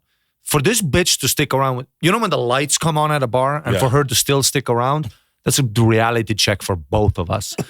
Like as I'm doing the registry and cleaning up the fucking ice cube fucking jar, whatever the fuck, she's thinking. And when a chick starts thinking during daylight, like when you walk out of a nightclub and there's sunlight, when chicks see sunlight, they go home. Yeah. They go home. The illusion is over. Because now I'm an actual bartender going to fuck you. So how was at the club? It was all So how did you keep them? So what you do? I mean, you're around. I never, of course, And what annoyed me as a bartender too, there would be, dude. When a creep comes to a bar, like orders a double shot, she's fucked up, orders a double shot for her, and he just gets a little beer. Whenever that would happen, I'd always make the stiffest cocktail to the guy and give no booze to the girl, like fake shots, really, and just get this guy absolutely fucked up. And she's like, "Oh my God, I feel so fresh." He's like, "Yeah, fucking fresh." But anyway, back to your question. It's of course free drinks. You have so much power as a bartender, especially if you're a bartender. You're like 20 years old. Your customers are 20 years old. In Estonia, it's 18, the legal age or whatever. So you have so much power because you can give free drinks at 20 years old. That's a valuable currency. Fuck yes. But what you do is you just get the number and have a fun night. And now they think you're a really nice guy. And then maybe hang on. Did you just hear downstairs go, ooh? There's all women downstairs and they're watching this live. Oh, okay. And they went, ooh. So then the next day they come back with the friends. And imagine as a girl how powerful you feel. You're 20 years old. You go, I got a guy. Pass the line. I mean, I tell the security, there's 3 chicks coming. You can fuck 2 of them. Don't worry about it. The numbers are good. So they're getting passed and you're making them nice drinks, making them feel good. You're the funny bartender. I mean, this is Magic City, baby. Yeah. And then, because you already know those chicks are coming, who's going to close out the shift? You tell the other guy, I got pussy on hold. Do you have pussy on hold? He goes, not currently. Can you close it out tonight? So then dude, and that moment when you're behind the bar, you're moving and grooving. And then you finish your shift. And then what I would do, I would sit on the bar and just slide over to the civilian side. Baboosh. The illusion comes real. And now it's in. Yeah, it's great. It's a master. It's a party scene. It's a party scene. Yeah. What is the bar? And every waitress that works with me, I'm trying to fuck you all day. I love how waitresses would always show up. They'd be like, "Yeah, I've been with my boyfriend 3 years. He's so lovely." I'm like, "Yeah, you're gonna be around me in a nightclub. We're gonna do shots every night, baby boo." It's a tight club and the shelves are always opening up. So let's just say it's a tight fit every day. Yeah. My cock is near your ass for 8 hours out of the day. My cock is literally near your pussy. Statistically, you will fold. When do you see your boyfriend? He has a full-time job. You You go home fucking 5 a.m. after you partied with all of us drunk, smelling like shit. He's got to wake up at 8 a.m. When do you guys fuck? Because I'm in your sleep schedule around you and I'm massaging you every night. I'm in your sleep schedule? Yes. And when you need things lifted, I'll lift it like kegs. I'll lift a keg. Now you see me as a man in front of you. I'm literally a provider, baby. I'm making all of our life easier. Just suck my dick in the back and let's all be happy. That's the hardest fuck too. Is it? Dude, when there's customers waiting, the club is fucked, the manager's stressed, and you just go back there and you just bang her in the storage room, just fucking, I mean, not even lube, just on the pussy and just bang her back to work. Nothing happened. It's the hardest shit, dude. And I live in a nest of emptiness. Yeah. Wait, what is the bar scene like in Estonia? Is it like nightclubs? Yeah. Is it all nightclubs? Yeah, mostly nightclubs. We like trance music, house music, you know. We have bars too, of course, but America's way more of a bar culture, you know. Yeah. It's because you got to go to church on Sunday. We're atheists. We're none of that shit, dude. So is it because communism didn't allow religion? They thought they didn't allow it, but they look down on the God is me, Putin. That's how you take. Really? I'm Lenin. I'm the God. Shut the fuck up about Jesus. I mean, Russians are religious, but I would say communism, especially in those smaller countries. I mean, you know, kind of because I don't think we were really religious before either. Well, I don't think so. Yeah. Lutheranism. Yeah. That was we went through. Yeah. Yeah, I think everyone went through that whenever they were like, because I think they had a hard time translating the Bible into Estonian. 100%. Yeah, and also try to explain to an Estonian that you got to be there at fucking 10 a.m. on a Sunday. I'm drinking till 8. Yeah. Yeah. God, I got to go to Estonia. Yeah, it's a lot of fun. God, I bet I'd have a fucking blast. Oh, yeah. Oh, yeah. Let's just say, if you're trying to be healthy, it ain't the play. What are the things that you came to America and you heard about that you were like, we never had anything like that? Like a library. You didn't have a public library? No, of course we have public libraries, yeah. But a little late. But you didn't get to, it wasn't just any book.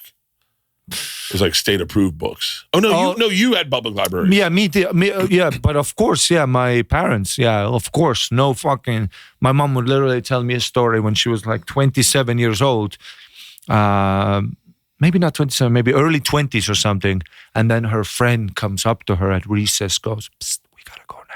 And she's like, "Where?" "We gotta go now. There's Coca-Cola at Gary's house." And she's like, "Coca-Cola? You mean the movie in my mouth? The thing I've seen from the movie is in my mouth now." So you go over, try Coca-Cola. She's like, "Yeah, when I tried my first ice cream, I was like 17, you know, and it was crazy. You would just pass this fucking ice cream and be like, what the fuck?" Yeah. That's almost like growing up with when your life is that, when you tried ice cream for the first time at 17, and then you have a child who all the world's wide open to. Yeah. That's why it's so hard to relate. That's why my mom was literally like, my mom literally said, "Don't go to college, go traveling." She was like, "I've never, you know," and she loved traveling too, but late in life with kids, it's a different story. Yeah. You know, she couldn't backpack in Thailand and as a bartender fuck chicks, well, or guys. Yeah. But of course, yeah. Of course, you know,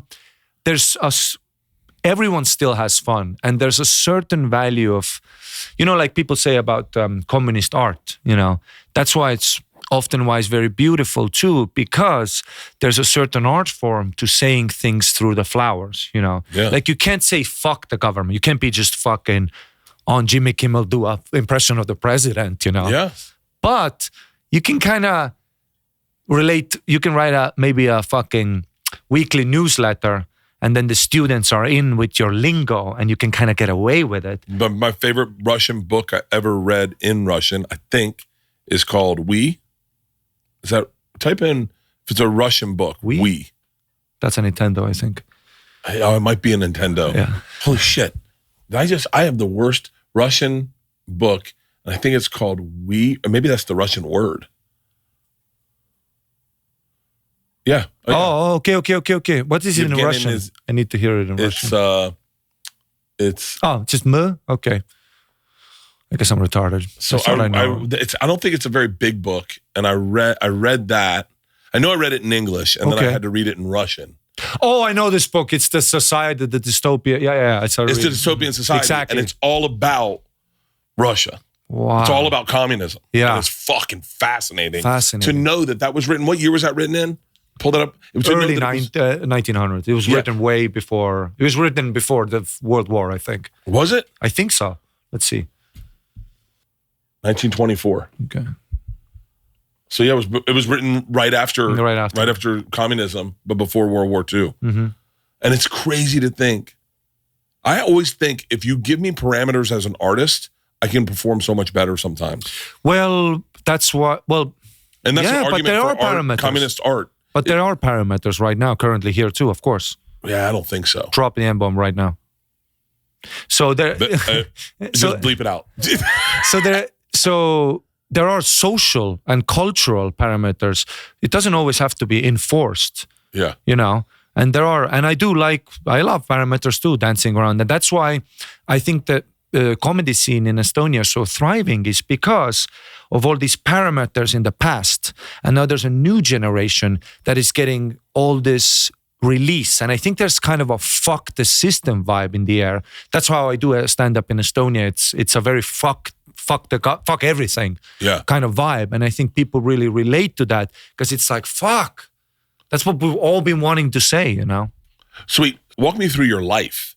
Like how did you get, I want to hear like the path from I guess 17 is when you graduate high school, right? So get me from 17 to here. Because I'm curious about, no college, just backpack at 17? Mm-hmm. At 19, I left home.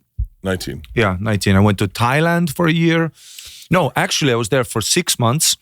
Then I was supposed to go to India because I got an online job. At the time, in India and Middle East, a lot of hotels would open up, fancy hotels. That's also the time when all these millionaires in India and Middle East would get influenced by Western culture. They started getting on Instagram and Facebook and shit. Yeah. So they wanted to fit into the Western culture, be cool. So they would open all these hotels where they would hire all these white people to work for them.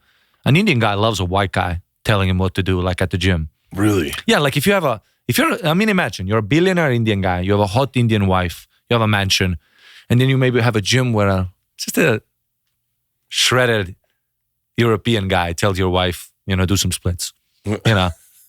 It's like a fun Hollywood. It's like envisions. You're not going to hire an American. That's so expensive. Yeah. Me, dude, I'm going to come over. I remember my monthly pay. They're going to pay at the hotel I could live and I could eat at buffet in the morning. I'd have to pay for dinner, but the buffet is free.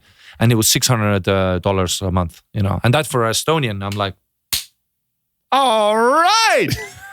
At the gym, bro? In India, let's rock. That's fucking amazing. And then in a hostel, I met a girl from San Diego. Yeah. My first American, I've met American people before, but a first my age American girl, that's I came also from a family where it's everything's very kind of proper. We don't really steal. Yeah. But a girl from San Diego would be like, fuck you. Of course you don't steal from the mom and pop shop. Whole Foods, self-checkout. Speakers, they're carrots. That's what she did. She showed me. She goes, we want speakers because we wanted to throw a party at the hostel. She goes, we want speakers. These are carrots. Beep, $18, put them through as carrots. She didn't give a fuck. Yeah. She was loose and all that. And I remember meeting her and then she's like, what the fuck are you going to India? I go, I'm just working. I don't know what I'm doing, I want to do MMA and shit. And she was the first person, because I already experimented with comedy. I did a couple of gigs, a couple of open mics. Like in Thailand? Thailand, Estonia. I had my own gigs. I fly because there's no open mics in Estonia. Yeah. So I just fly it on the street. I did an hour my first time, by the way. Wow. And it was full bomb and embarrassing. For real? I did an hour where I had a panic attack in the middle because I ran out of things to say. You're having a full meltdown. It's 80 people and I've never been on stage. I've never held a microphone. I'm 30 minutes in and I'm doing street joke. I'm doing everything. I'm doing everything I've ever seen. I'm trying to do an Eddie Murphy joke. Why would Crack Baby work in Estonia? Where's the projects? What are the projects? I didn't even know what the projects were. I just threw that word out, trying to do an Eddie Murphy. Once I had such a panic attack that halfway through my hour, I go, okay, let's do a quiz. And I faked that I have a quiz plan. And I just made up questions and answers on the spot. Because I had such a meltdown. That's great. But I also Did you record it? Oh my God, I wish. But I was so delusioned in my confidence that I didn't book one gig, I booked 4. So we started off with 80 people, and then slowly the word started spreading that this is absolute dog shit. And then by gig 4, I had 6 people, and by like 15 minutes, I just said, let's just go home. I gave them the money back, let's go home. I literally gave them all the money back and go home. Because I didn't know that stand-up works like that. I really did not. When I watched Louis C.K., I thought it's a guy talking. I thought Eddie Murphy's a guy riffing, and I'm funny. I'm funny. Yeah. I got it like that. So in my head, I was like, I'll do UFC heavyweight title, maybe light heavyweight. I'll be middleweight probably. Yeah. Later when Dana brings the bag, I'll do 3 divisions. I mean, it's a hard weight cut, but I'll do it. And on the side, couple of HBOs. Like literally, I swear to God, at 16, that's my actual thoughts. Are you serious? Yeah, I've always kind of, I'm being a mama's boy. My mom has always told me that everything is going to be amazing. And listen, I was a dweeby, funny kid, Yeah. Like I wasn't hot or nothing, but I would always, my mom would tell me, you're the prettiest boy ever. You're you're going to be a star, movies, whatever you want, like UFC athlete. And then I would literally like sometimes do push-ups and my mom would go like, you're the strongest guy I've ever met. And I did like 3. I'm a mama's boy. She would bring me, I would have jiu-jitsu tournaments. She would show up with fucking sandwiches, Then she would be like, you're the greatest of all time. Boy, I know. She would literally say, you're the greatest of all time. This is a movie script. You know that, right? And moms love sons, Well, of course, she had a daughter, my sister too, who also got a lot of love. But I think there's a special connection that moms and sons have, boys especially. And my mom also, even she used to party when she was a kid during the Soviet. They had pioneer camps, these camps with sneaking booze. She was a wild girl too. Yeah. So she loves boys, Yeah. Sometimes, those women that just love a boy. She would My wife. Yeah. I would bring friends over and my friends were like, your mom is awesome. She would literally, 15 years old, she would bring a couple of beers. We're playing PlayStation and she would literally bring in beers just to get the party started because she knows she's going to be cool. And there's nothing like being cool in front of the boys, as a mom too. A fist bump, My friends are like this, what the fuck? So I forgot what we were talking about. No. I was thinking today, we never let our kids drink. We were really strict. And today I thought I'm having issues with not issues with my parents, but I'm having weird thoughts about who they are and how they were a different person when I grew up. And then all of a sudden, when I got to a certain age, the cloak came away. Wow. And they're like, yeah, my dad eats edibles all the time. And I was like, wait, were you always that person? And you hid it from me? And then I went, did I hide? I don't think I did. I hid too, of course. Did Leanne and I hide who we were in front of our girls? I don't think we did. But I was like, oh, fuck, that's a crazy thing. But I said, and I was with my buddy this weekend who was letting his kid and their 2 friends drink. And I was like, is that the right move or is that the wrong move? Like I would say, listen, there's parents and there's parents who act like friends, Yeah. I had those friends too, where you could literally smoke cigarettes at their house and the moms were fucked up too. And I remember one time I went off on my mom. I was like, what the fuck is this 10 p.m. curfew, asshole? Like the sun hasn't even set. During summer, the sun doesn't set for us. I go, shut the fuck up. Tarmo's mom Tarmo is out every day partying, drinking, they're all chilling. And then my mom looks at me and goes, yeah, Tarmo lives in a trailer. Like, just think about that. Yeah. Because as a kid, you don't see the full picture. We have a really nice house. Yep. We're a suburban kid. So maybe I should be home by 10, like that. And so there's parents and there's friends. I think I also had a limit with my mom. Of course, it was all fun when the boys came over. But I got my ass whooped a couple of times too. Really? And I was a sensitive kid. I wouldn't say it solved issues, but I would also say, dude, I think I needed it. I was off the rails. I would have been more off the rails if that 10 p.m. curfew wasn't there. Yeah. I think I would have. So what age did you start trading MMA? Late. 14, 15, like actually wrestling, doing jiu-jitsu a little bit. 16, I had my first amateur or whatever. And were you good right away? No, really bad. Yeah. Because I'm a pussy at heart. See, that's what I found out about MMA. I was good finally after 6 or 7 years just doing it and doing jiu-jitsu. But there were bridges that I just couldn't cross. And I think those bridges were like, you can be as good as you want. Nothing's going to replace like being that guy who just wants to fucking trade punches in a cage. Yeah. It's not about who has the best technique. It's about who has the worst childhood. When the going gets tough, I go home because I have sandwiches from mama. I remember I met my first training partner, Dimitri, from foster care. Try to spar with a kid from foster care. You think he's going to hold back? You think he's not going to have that extra oomph? Dude, I literally have fucking PlayStation at home. So Yoo-hoo, snacks, fucking Snickers bars. Let's go. Ice cream off the top. Flavors, different flavors. I don't give a fuck. And a mama's boy too. So I didn't have that gear.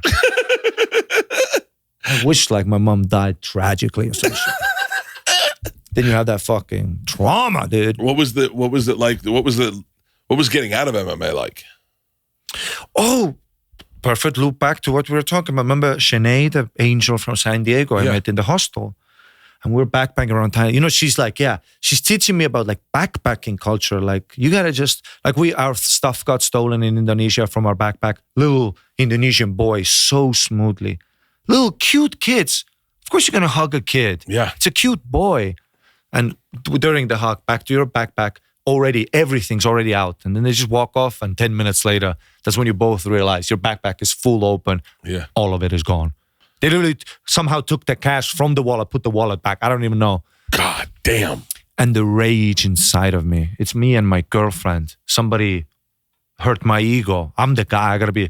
So then I would walk around. Dude, the whole holiday, I ruined the whole holiday for us because that was day one of our week together, Yeah. But I was so pissed at the control I lost, And then day 3, she was like, you gotta get over this. It's done.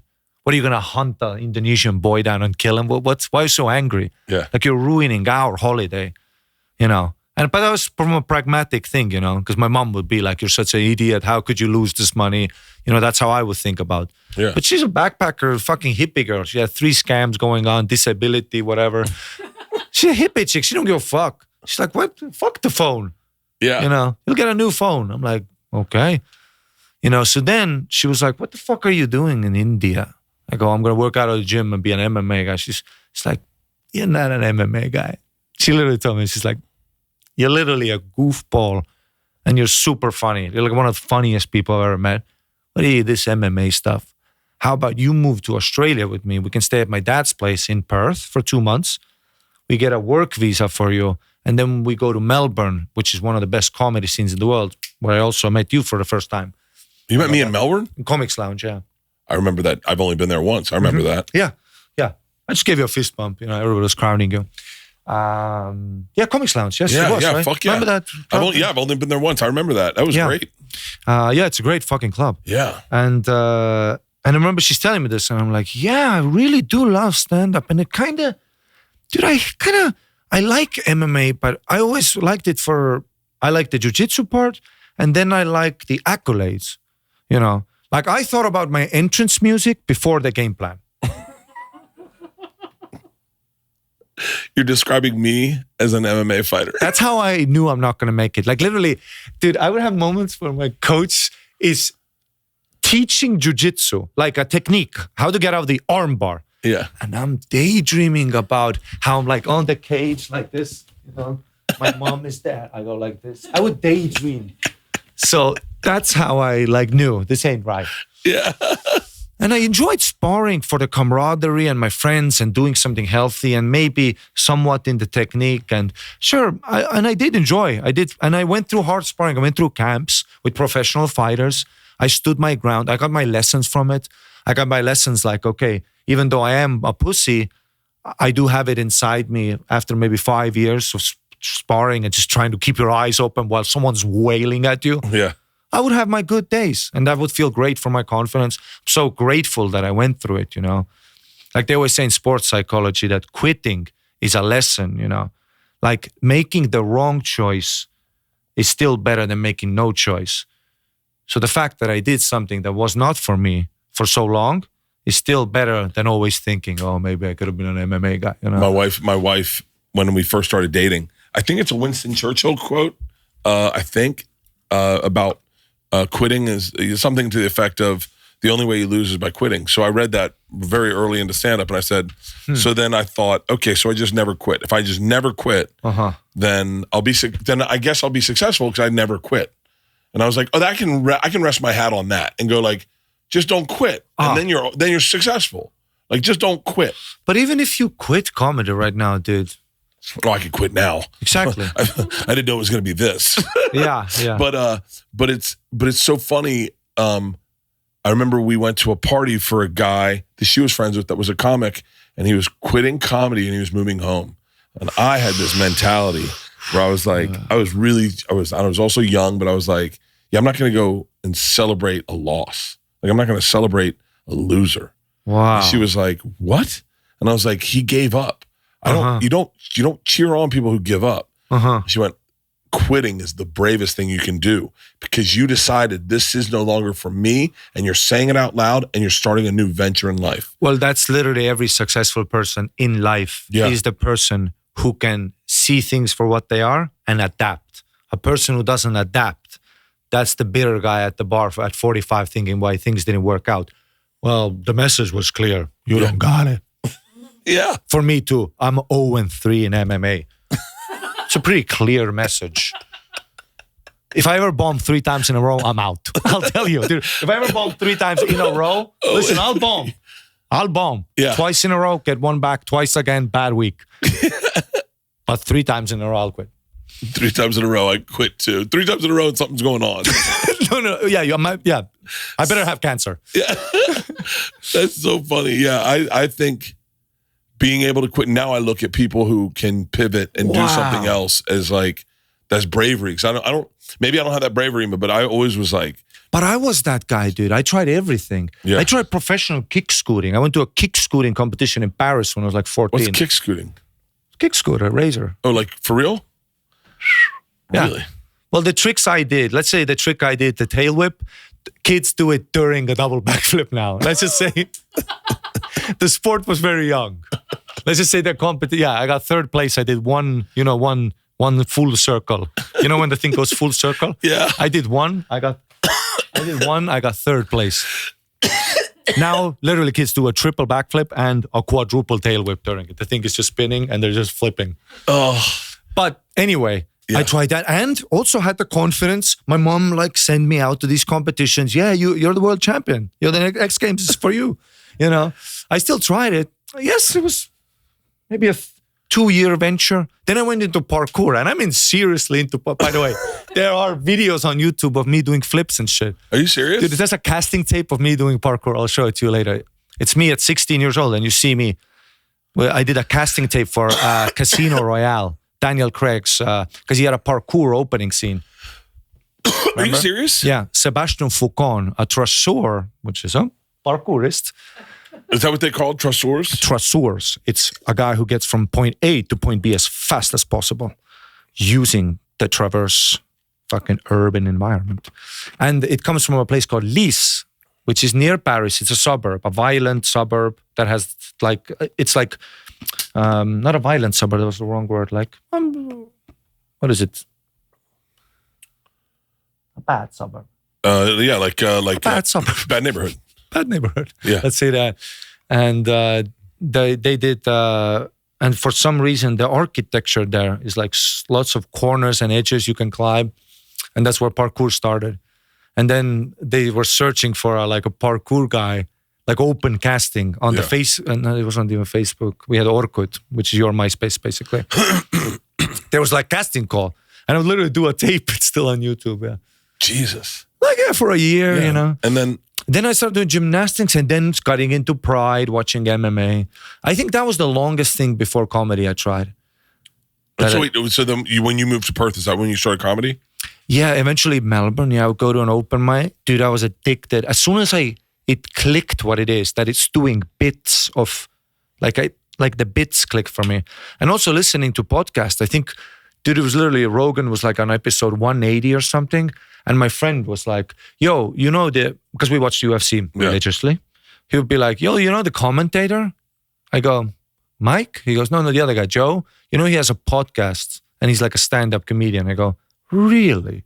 Because I've also tried gigs. Yeah. And then he was like, fucking Tom Segura and shit. Yeah, there's this picture talking like about comedy. And as soon as it clicked, the camaraderie, the history, Sam Kinison, the Comedy Store, the the pilgrimage Robin Williams had. As soon as it clicked for me, and I'm like, wait, they're at that Comedy Store. Dude, when I read that book, when stand-up... Stood out. That's the documentary. I mean the Steve Martin one, sorry. Laughing, or what's Steve Martin book? I know what you're talking about. The Steve Martin one? Yes. Not about where it's a bunch of guys. No, it's him. Just Steve Martin book. The black and white one where he has the... Born Standing Up. Born Standing Up. Dude, when I read this book and the art of stand-up clicked for me, lifetime addiction, I knew it immediately. Yeah. Wait, how cool. Like, because I was a part of that generation. But I never thought of... Dude, you were the guy who told a story about... You don't think a story about Russia popped in Estonia, my friend?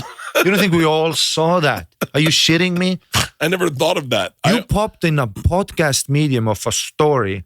That's like the true start of a gold age, you know? But I think what's crazier for me now not even thinking about it, but is like when you just your journey of like, you're Estonian, you're in Melbourne, you listen to a podcast, you love stand-up, and then you all of a sudden you get a gold mine of someone who's going to break down everything you love.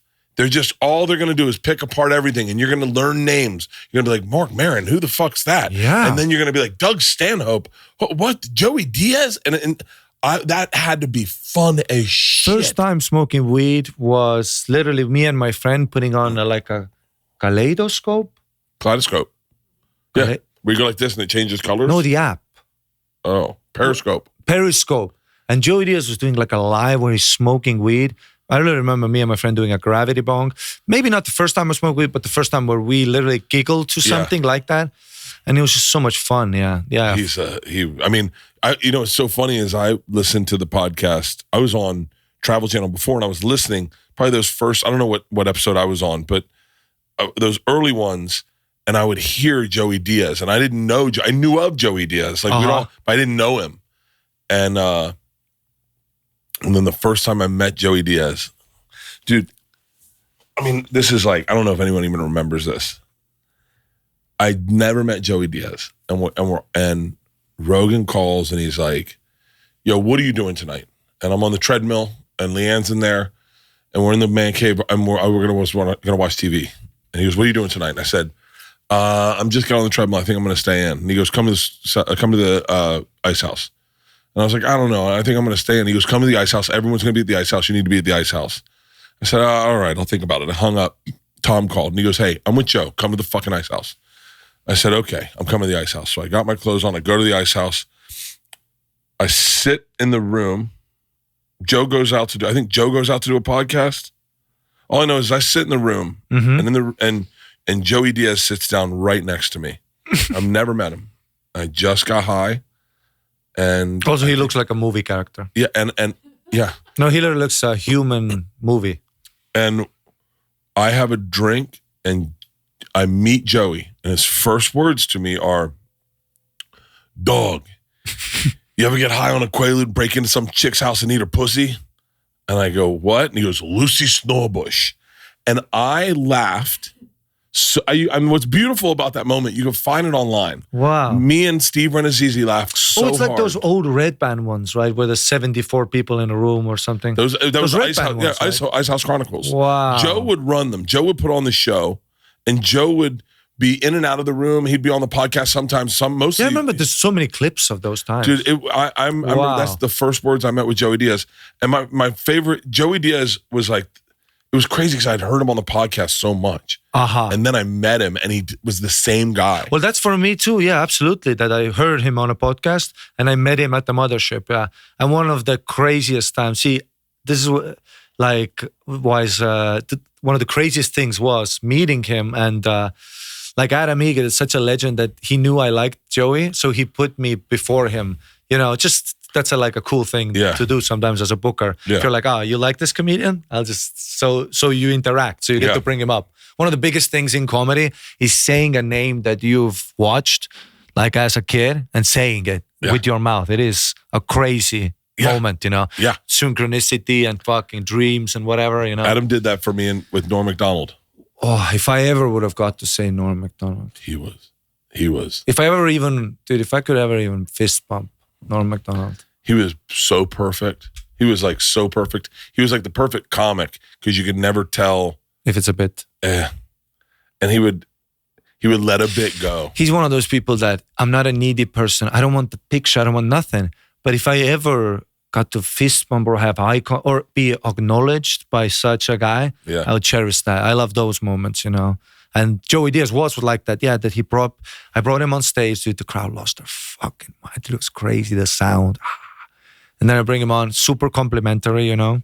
And then like on stage immediately, which is an awesome moment, you know. You're like, God. Because I used to, me and Sinead, that girlfriend, would be in Melbourne on a beach with stolen coffee. We'd go to 7-Eleven. You just take it and walk out. You know, it's $1 Australian.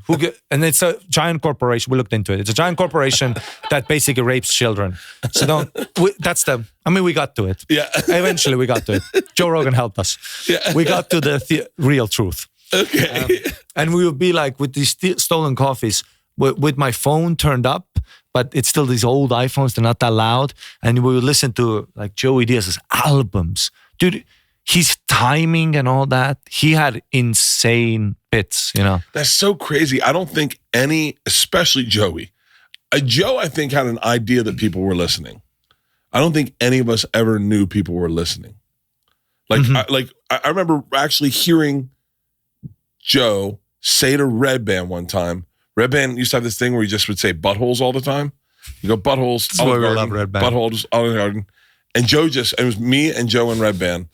When we did it at Joe's house. And Joe just... That's so Red. Joe has a scientist on. Red Band is like, buttholes. Buttholes. And Joe just looks at Red Band and he goes, you know people are fucking listening to this, right? And Red Band's like, sure. And he goes, no, Joe's like, no. Like, there's a responsibility. People are listening to this. Yeah. Like, well, he's trying to run a show. He's trying to run a show. And he's like, he goes, Brian, sometimes think about what you're going to say before you say it. And Brian just goes, buttholes. And it was like. By the way, Red Band won that one. Dude. That's what he said. He said buttholes after that. Yeah, I'm sure that someone can find it and post it. So crazy. But it's so crazy to think that Joey Diaz doing stand-up got all the way down to Australia to an Estonian and a girl from San Diego. Yeah, it's crazy, right? Like it's bizarre. And then, maybe like a month ago, I saw him again. And it's a crazy moment for a guy like that to like stand up and say your name, like, hey, Ari Matti. Like even just for him to remember, we just had the minor interaction. For him to even remember that I'm also a comedian, such a great feeling. The reason is you're funny as fucking shit. Like you're really funny. You're really funny. I mean, like I get all the clips through my phone. I always watch comics. I'll always watch a comic. Oh yeah, those Kill Tony ones, yeah. Kill Tony ones. I remember hitting up. Maybe it was Tom or maybe Joe, and I was like, "Dude, this guy's fucking great." Wow, that's and they're awesome. like, and someone wrote back, they're like, "He's a dude." And then I got into you. I was like, "Oh, shut up!" I was like, "Oh, wow, this is fascinating." And then when you were on Joe, I was like, "Oh, this is my guy. I get naked in front of dudes too. Yeah, I don't have a problem with it at all." And I know Joe does. Yeah, and Joe's got a hog. That's what I don't understand. When you have a hog and you don't whip it out, it's literally like seeing a married hot chick. Dude, pass this around. Come on, you can't just... God, I met such a hot girl yesterday, also married, 2 kids. Really? But so hot where you're like... And you ask questions, and she goes, yeah, I've only been with my husband. And I'm like, and you're a 10 out of 10. Wow. In L.A.? In L.A. Jesus. That's wild. Hot. And if I had a hog, dude... I mean, these pants are pretty tight already, but let's just say if I had a hog, what you see is like 95% balls. Yeah. But if I had a huge, like one of those The Game, remember when The Game posted that picture? Oh. Go The Game. Type in the game. Go the game Instagram underwear and then see what the fuck happens. See, if I could, my dream in life is have to an authentic picture like this. Like a leak. See, the blue one. Okay. See the whole thing. Go to visit it. Oh, you gotta visit the site. Dude, I hate everything that's live. Why do they always do that? See? Oh, don't blur. You have safety search on, I'm sure. Oh, go to the top one. Oh, that's it? No. See, there's another one actually that with the green edge, but also blue shorts. Yeah. See? Oh my God. Zoom in on that one. The game's a big motherfucker too. The other big and the other. See? like he always zoom into like dude, it is a crazy picture. God, the game's got a big dick too. No, it's a crazy dick. Yeah, crazy. Like there's some picture where you literally see the vein and the hammer, like the top, the shroom, the mushroom. It's crazy. I think to myself, if I had tits, I'd post only tits. I'd post tits all the time. Tits are so powerful that even a cute, smart chick that's actually smart and she's not a retard or an OnlyFans model or nothing like that. I don't mean they're all retards. Relax, girls. I respect the job. They'll still post only their tits. They're a real estate developer, super smart. The tits are out. It's crazy how tits are like... universally known. Adds value to everything. It really does. You literally need to sell a Lamborghini. When they put that chick next to him. I get it. I want that car. I was doing the pause challenge. Have you seen the pause challenge on Instagram? No. Where it's just a video and then all of a sudden they're right? naked and you got to try to pause on the naked part. Oh. Yeah. I would do it. If I had tits, I would be using them to sell tickets. Like I would use them to do everything. I would always have. Maybe you wouldn't sell more tickets than you do now, but the base, you would start off with 1,000 on every market. You would start off theaters. If you have tits and you haven't hacked, you'll start off theaters. I mean, honestly, I guess because you're maybe not because you got to sell tickets to women. That's the key. If you're a woman, you need to hit the female market. But not a woman, but a comic, you meant. Comic, yeah. Listen, if you're an entertainer, bitches are the market. Even the guy in the audience. Yeah. Why did he come? The bitches came. That's what they used to say. If you sell to the chick, the dudes have to come. They always come. Yeah. And dudes are on Reddit. They watch I'll wait till this is out on YouTube. Guys will be your biggest fan and torrent everything you have. Chicks will literally be like, oh my God, I really want to. Chicks buy merch, chicks support. Dude, you can bomb. When chicks love you as an entertainer, they'll be like, oh my God, that was so brave. Literally, I had a horrible, like a full hour bomb in Canada one time where my girlfriend's mother was there and the mom loved me even more. It's a vulnerable boy, a creative artist. I'm expressing myself. I'm taking a chance. This is bravery. A guy will be like, I saw the closer and the opener bombed. That's your male fans. Yeah. Men will turn on you quick. You think that men will turn and men are No women are like destroying men online. Dude, you can rape and chicks will be like, we all have demons. You can rape, go to Christianity and women will be like, life is a journey. Dude, that is wild. Women will forgive. Guys are like guys will turn on you. Oh. Guys will turn on you because you do the same closer twice. Yeah. Dude, what the fuck? I posted a picture of me in shape with my game photo where you can see my dick. Damn. Pull it up. I posted it. Dude, guys were trashing me. Guys I know were trashing me.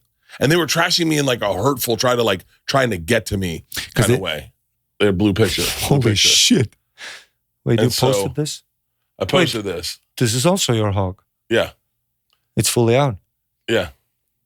Funny how they blurred the game one, because the game ones they need to blur it. It's like offensively big. But yours is like, let him go. Yeah. Look at him go. That's how censorship looks at your fiction. Look at him go. But dudes, no woman said anything. If anything else, I have women coming and saying, I love those pictures. They're awesome. Who gives a fuck? Women love, you're taking a chance. Guys, Look at him I go. had guy fans turn on me and be like, fuck this. Unsubscribe. Yeah. I'm done. I'll never follow you again. I'm like, wait, weren't you the same guy laughing at the meat print video with the game? Like that, what? It was a joke. I'm fucking around. I was like, I don't know, I forget what the comment was, but I was like, I lost a bunch of weight. And then the pictures, the ideas of my dick. It happened one time on accident. I did a picture of me. I didn't drink for like 3 months. And I said, I'm drinking tonight. This is the best I'll ever be in shape. And I took a picture. And for some reason, my dick in the pair of pants looked very prominent. And it was so funny how many people got triggered by it. They either were like, you look great, or they'd be like, does anyone not see his dick? And I just thought that was the funniest thing to post that picture and watch people go, not see the dick and go, you look great, man. Do you tan? But yeah, I think that's I don't know. I always thought meat prints are funny.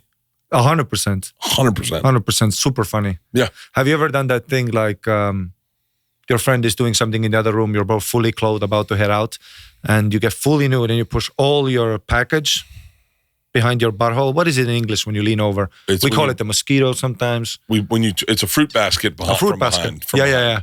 And he comes back like literally 20 seconds later and you're like that. Yeah. This is a huge laugh. Is it not? If I did that, huge laugh, is it not? It is the funniest you can be. If you do that to me at any moment in life, the more serious, at a funeral, you do that to me, I'll laugh till next Wednesday. Yeah. I'll leave the funeral. I'll grab my mom out of the casket, spin her around because it's so fucking funny. Dude, all those dick jokes, like when you put it over your wrist and go, what time is it?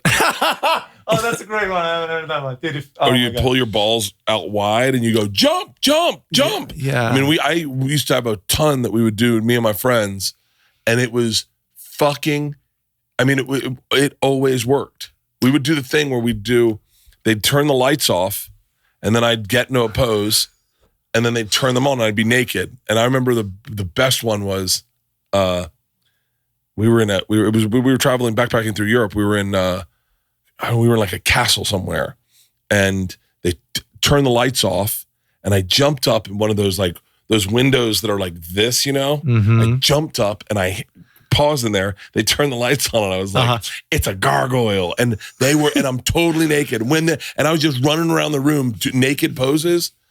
I don't get that. I would kill myself. That's so funny. Yeah. It's so funny. I would jump off on a ledge. One time I put my dick and balls in a wine glass and I went up to Tom and went, oh cocktail? My God. Cocktail? I mean, it always works. It always It's my favorite. It's my favorite. Yeah, the more serious the more funny it is. Huh? The more serious you take it, yeah. Yeah, 100%. Yeah. And my wife doesn't, I don't know. I don't think she enjoys those. Well, there's a guy I knew. I don't think this is funny anymore. But this is the guy I knew. You know what his party trick was? What? Let's say 8 guys, 8 chicks, 2 a.m. We're picking out who we're fucking. It's one of some guys with their girl near the fireplace already making out. You leave him alone. Yeah. I have my little corner. We look at the other guy. Okay. Everyone's finding the little partner. At moments like that, he would go to the bathroom, full erection, and run through the room full sprint with a full erection, with a massive cock up to his belly button, with a bend. That was his party trick. He would jump over the fireplace.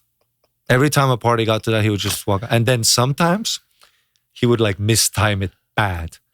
We're not even drunk yet. Literally, the mom hasn't even left yet, you know?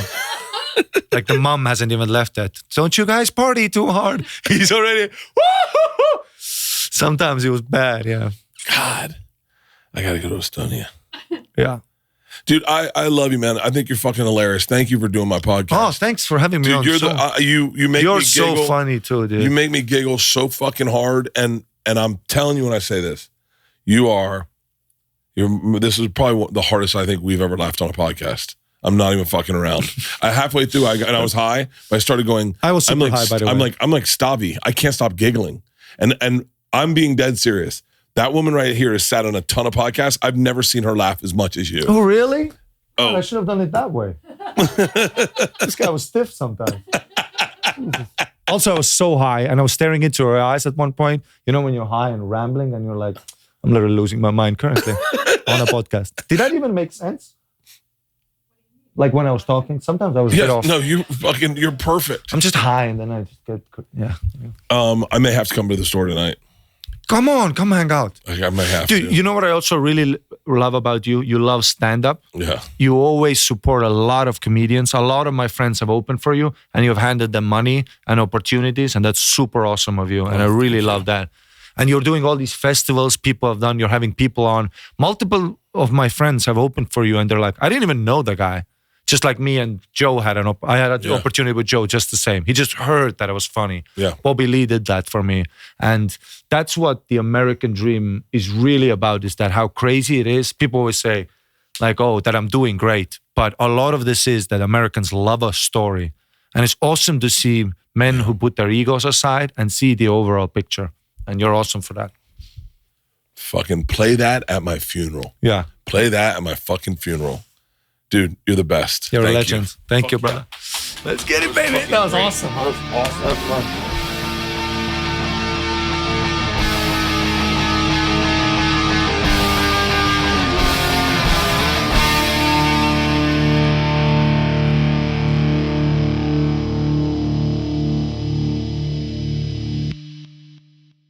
This episode was brought to you by The Machine.